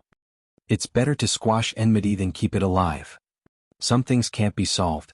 Are you really going to turn the capital upside down? Number 2 took a step forward and approached Tang Jing. Before Tang Jing could make a move, Immortality had already taken the lead and stood in front of Tang Jing to protect him. He said, You guys can put yourself in Tang Jing's shoes and think about it. Is all of this his fault? If we don't work together to resist the enemy, wouldn't we be a joke to outsiders? However, Number 2 was not afraid of Immortality and said sternly, Elder Yin, have you thought it through?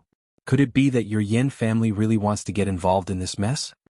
Immortality laughed out loud and said disapprovingly, Yin family swears to stand together with Tang Jing. Any person or power that dares to go against Tang Jing, the Yin family will definitely not sit idly by. When Immortality saw the 5-clawed golden dragon, his confidence in Tang Jing soared to an unprecedented level. Of course, he would stand on his side without reservation. Although Number 2 represented the authorities, and even the intentions of the higher-ups, he still supported Tang Jing without hesitation. Number 2 was overwhelmed with shock. He was very clear about the cautious style of these large families.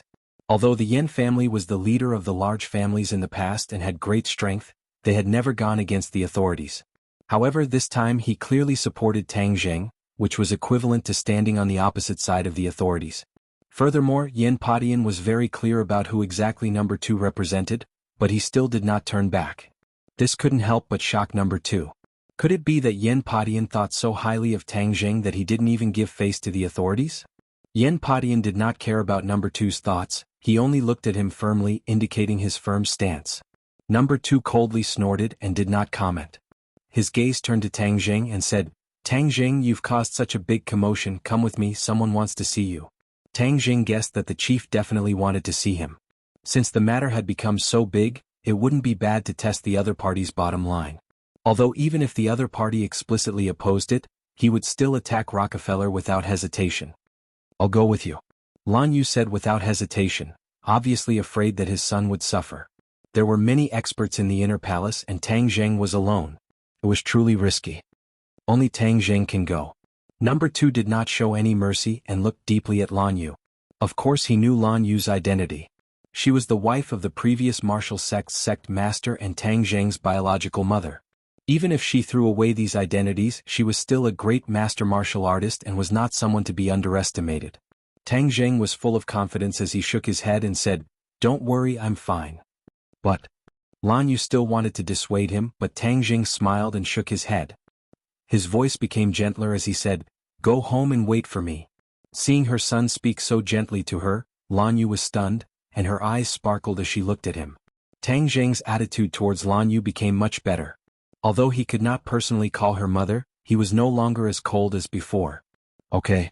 Lan Yu's heart felt warm, and the corners of her mouth lifted in gratification and excitement. But when she turned her head and stared at Number 2, her eyes became especially sharp and full of aggression. She said with killing intent, If anyone dares to hurt little Zheng, I will risk my life to kill them. No matter who it is, even if they escape to the ends of the earth, I will not let them go.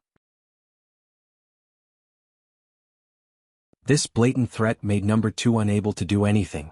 After all, Lan Yu had the confidence to say this.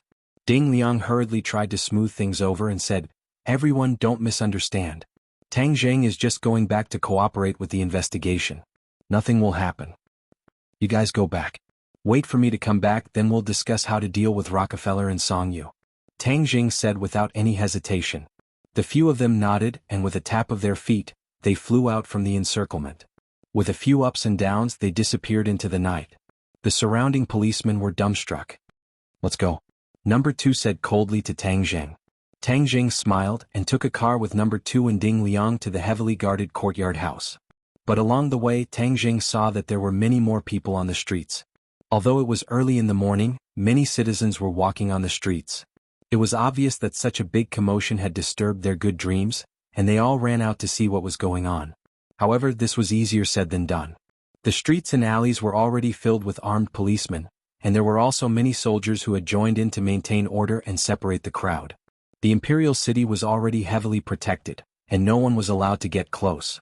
As for what exactly happened in the center of the imperial city, because it happened in the dead of night, not even a single photo was sent out. However, paper couldn't wrap fire. The huge explosion and the dragon's roar would definitely cause a huge disturbance. Tang Jing didn't say a word as he got out of the car and walked into the courtyard house. He found that the security of the courtyard house had at least doubled. Obviously, these people with high positions and power also knew that the situation was serious. They were deeply afraid that he would be affected, so they sent more people to protect him. Tang Jing could clearly feel that there were already countless pairs of eyes spying on him in the dark. Perhaps if he did anything wrong, these people would rush out to deal with him. Tang Jing smiled and didn't mind. He followed the two of them and easily arrived in front of the study. The chief was wearing a thin coat, standing in the courtyard outside the study with a serious expression. When he saw him come in, he gave him a deep look and without saying a word, turned around and entered the study. Tang Jing also walked in and found that there were two other people in the study. These two people's auras were very strong, and were very similar to the two auras he had sensed in the dark before. These two people were probably Imperial Palace experts like Number 2. They had always been in hiding, but this time they actually stood in front of Tang Jing openly.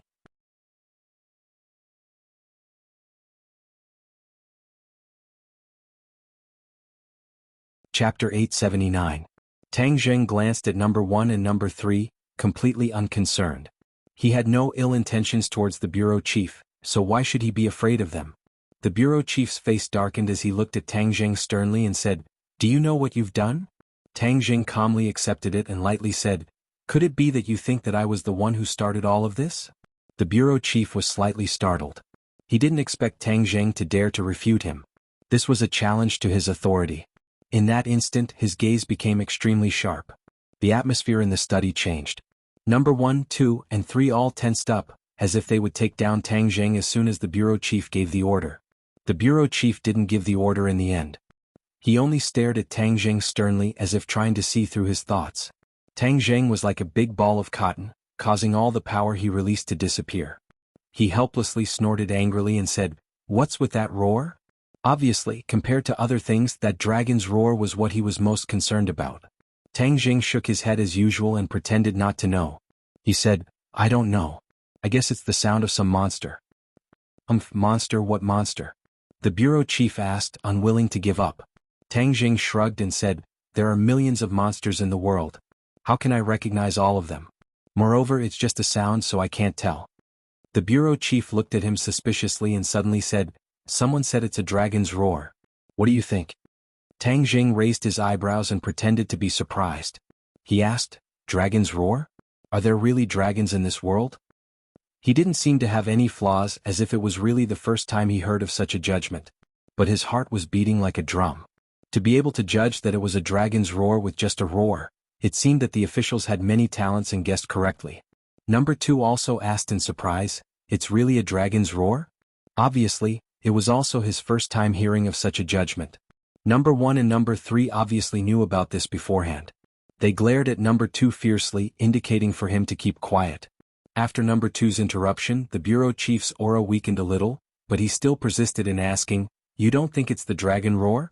"How would I know?" Tang Jing shook his head without hesitation. Could it be that dragons really exist in this world? The bureau chief didn't find any flaws and couldn't help but feel a little discouraged. Tang Jing was like an airtight wall. No matter how strong the wind was, it couldn't penetrate through. Tang Jing did not give up and asked, "If there really are dragons in this world, it would be a huge discovery." "Dragons are real." The bureau chief continued, "This is clearly recorded in ancient documents, but it's very confidential and not known to outsiders." Tang Jing pretended to be enlightened. "I see. That dragon roar came from the palace. Don't tell me you didn't discover anything else?" Tang Jing shook his head. "At that time all I cared about was avoiding the explosion. I didn't even have time to run for my life. How could I have the time to care about other things?" The bureau chief nodded to himself. That kind of powerful explosion was indeed too dangerous. What Tang Jing said was not unreasonable. "Then how did you manage to escape? Didn't I already say? Cultivators have their own life-saving methods. I'm very curious, so I want to listen and broaden my horizons." Tang Jing's expression turned cold. "I'm afraid I can't comply. If my life-saving methods are made public, how can I survive in the future?" "Not saying? Could it be that you want to go against us and are afraid that we will use this method to deal with you?" Tang Jing was stunned. This question was not easy to answer. The other party was obviously testing him. Since he had chosen to be tough, he couldn't compromise midway. Otherwise he would be forced into a dead end by the other party. Tang Jing smiled faintly. "Why would I go against you? However, in this world one must always be vigilant against others. Moreover, there are too many people and it's hard to avoid leaks. So, forgive me for not being able to comply." The other three instantly stared at Tang Jing with unfriendly expressions, as if they couldn't wait to attack immediately. However, the bureau chief calmed down. He had already tested Tang Jing's bottom line, so he didn't dare to take another step. Don't dare? When he thought of this word he couldn't help but find it funny and sad. He was a superior above millions of people, but he had to care about the feelings of a young man. It was really ridiculous. Although he was helpless, he had to admit that this was the truth. Tang Jing saw the intention to retreat from the bureau chief's eyes, and a trace of joy flashed through his heart. It seemed that his tenacious persistence was fruitful. "I heard that you don't intend to bury the hatchet with the Rockefeller family?" The bureau chief changed the question. Tang Jing sneered. "Bury the hatchet? Do you think it's possible? Why not? The Rockefeller family is a big family and knows how to weigh the pros and cons. As long as we come forward to mediate, they will definitely take a step back. There's no need to fight to the death. Young man, take a step back and you'll have a better view." Tang Jing shook his head without hesitation. "It's none of my business. The Rockefeller family is not targeting you, so of course you can say that. Not only does he want to kill me, but he also wants to harm the people around me. This is my reverse scale. If anyone dares to touch it, I will definitely deal with him to the end and not let him have an easy time." After a slight pause, he emphasized his tone and repeated, "Anyone." Of course, this anyone was not limited to the Rockefeller family, but also included other people. The people in front of him were no exception. This was a resolute expression of his attitude. This kind of behavior was undoubtedly very provocative, especially for such a person with such a high position and power. The bureau chief's face changed instantly. It became gloomier and more serious. His sharp gaze was like a knife, about to pierce through Tang Jing. But Tang Jing did not retreat at all. After experiencing the Rockefeller family incident, he became cautious and wanted to strangle all possible dangers in the cradle.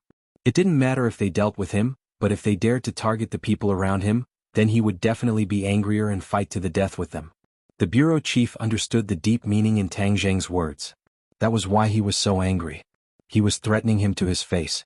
He really wanted to flare up and have someone arrest Tang Jing, but after all he was not a 3-year-old child. He was very good at weighing the pros and cons.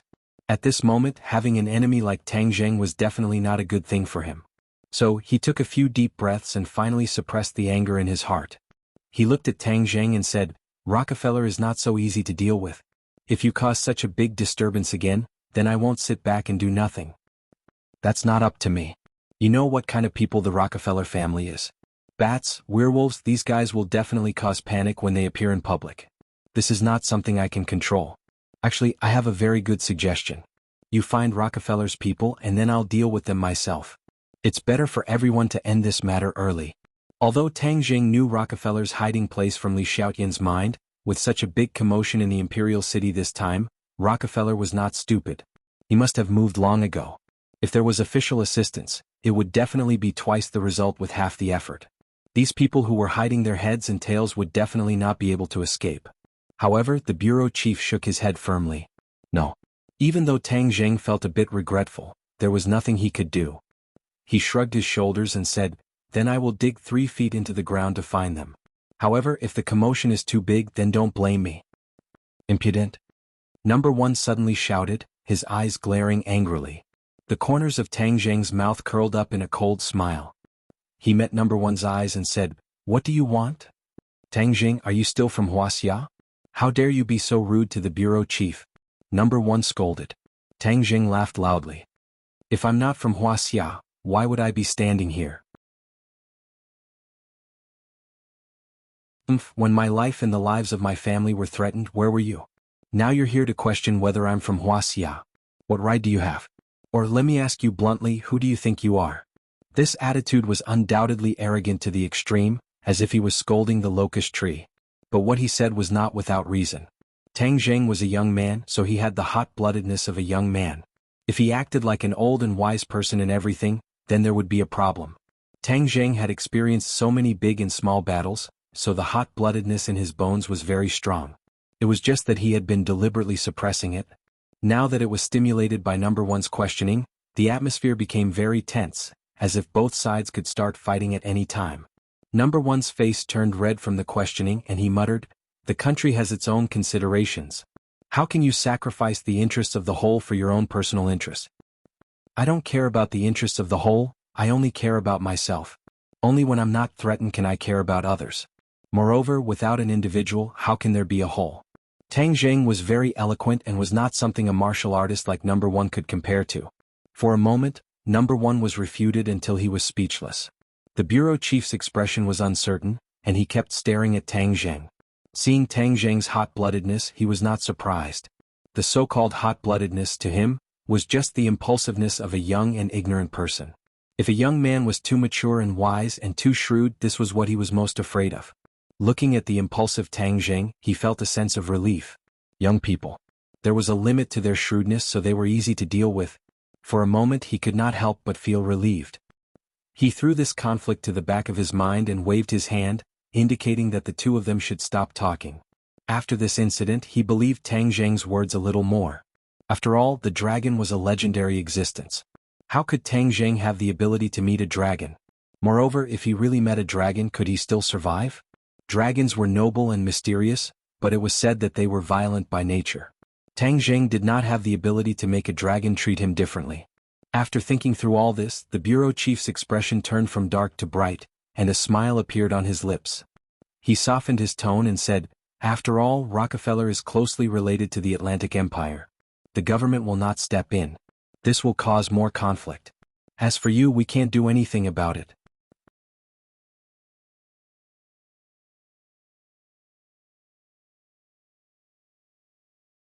Chapter 880. Hearing this, Tang Zheng was actually very happy. If the officials did not interfere, this would be the most beneficial situation for him. "Thank you very much." However, in the end, this matter was started by the Azure Dragon Palace, so the officials should deal with the Azure Dragon Palace even more. Tang Zheng took the initiative to mention the Azure Dragon Palace to test the other party's reaction. The bureau chief avoided talking about it and waved his hand. "The Azure Dragon Palace is too mysterious, we can't find it either. Your family has experienced such a thing, you should go back and comfort your family first." Tang Zheng's heart skipped a beat. The bureau chief's reaction was out of his expectations. He took the initiative to mention the Azure Dragon Palace, but the other party avoided talking about it as if there was some secret behind it. Could it be the other party had some sort of relationship with the Azure Dragon Palace? But why didn't the information in Li Xiaoyan's mind mention this? The Azure Dragon Palace seemed to have always been an independent existence and had never been involved in the matters of the imperial court.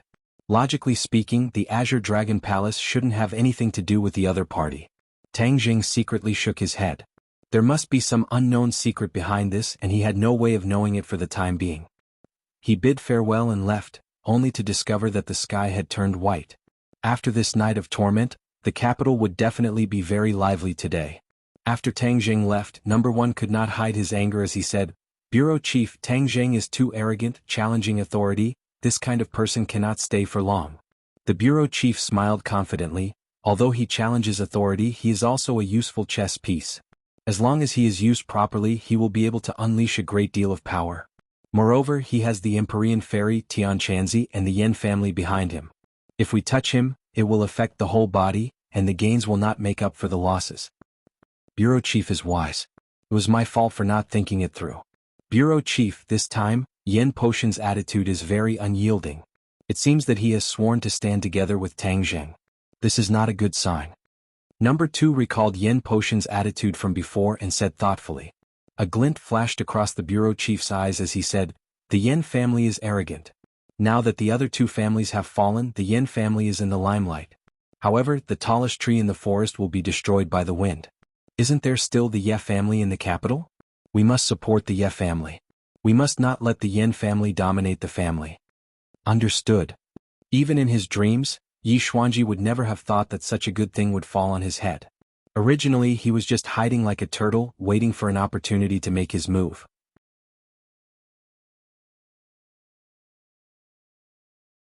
With the support of the government, it was foreseeable that the Ye family would develop rapidly in the near future. Chief, do you think Tang Zheng really doesn't know about dragons? Although his cultivation level is high, he's still a young man after all. He can't keep his cool and is easily impulsive. We've tested him many times but he didn't show any flaws. It seems like he really doesn't know, the Bureau Chief said after a moment of silence. If Tang Zheng were to hear this, he would definitely be very happy. He had worked so hard to put on an act and finally managed to deceive everyone. But dragons are legendary existences. Where are we going to find them? That dragon's roar came from the ruins. Even if you have to dig 3 feet into the ground, you must find the dragon for me. Yes. When Tang Zheng returned home, the sky was already bright.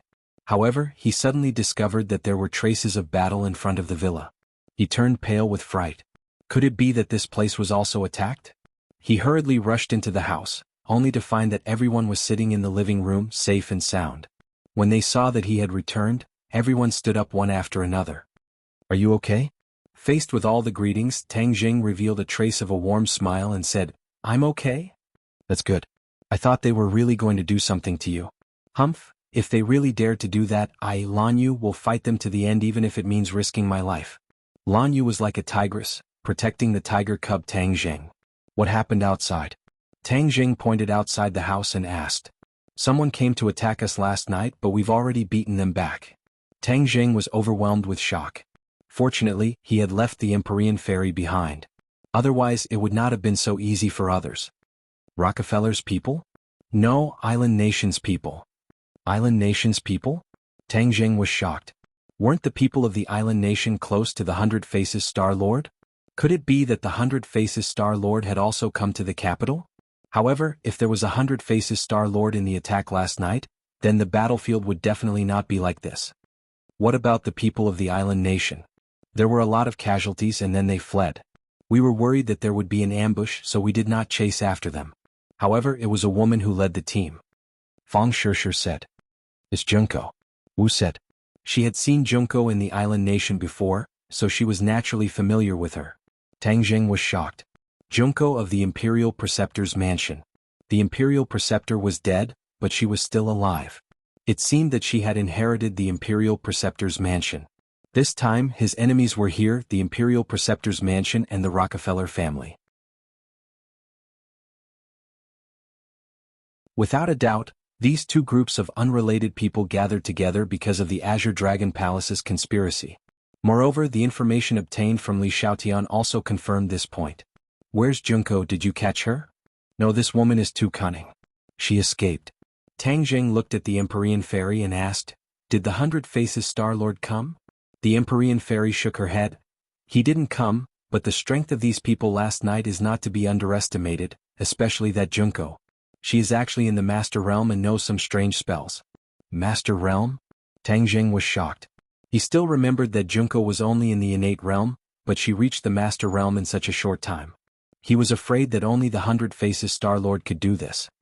I was right, this group of people from the Island Nation really can't be separated from the 100 Faces Star-Lord. As for the spells she knew, ninjutsu was originally a branch of spells. It was very shallow, but with the 100 Faces Star-Lord, all of this would naturally change, so it was not surprising that Junko knew some strange spells. In fact, there was a big difference between the ninjas of the Island Nation and the traditional martial artists. Ninjutsu was a deformed existence that combined martial arts and spells. If one practiced ninjutsu, they would not be able to reach the peak of martial arts or spells, and would be greatly restricted. This was why the island nation gathered the strength of the whole country, but after all, there were not many ninjutsu masters.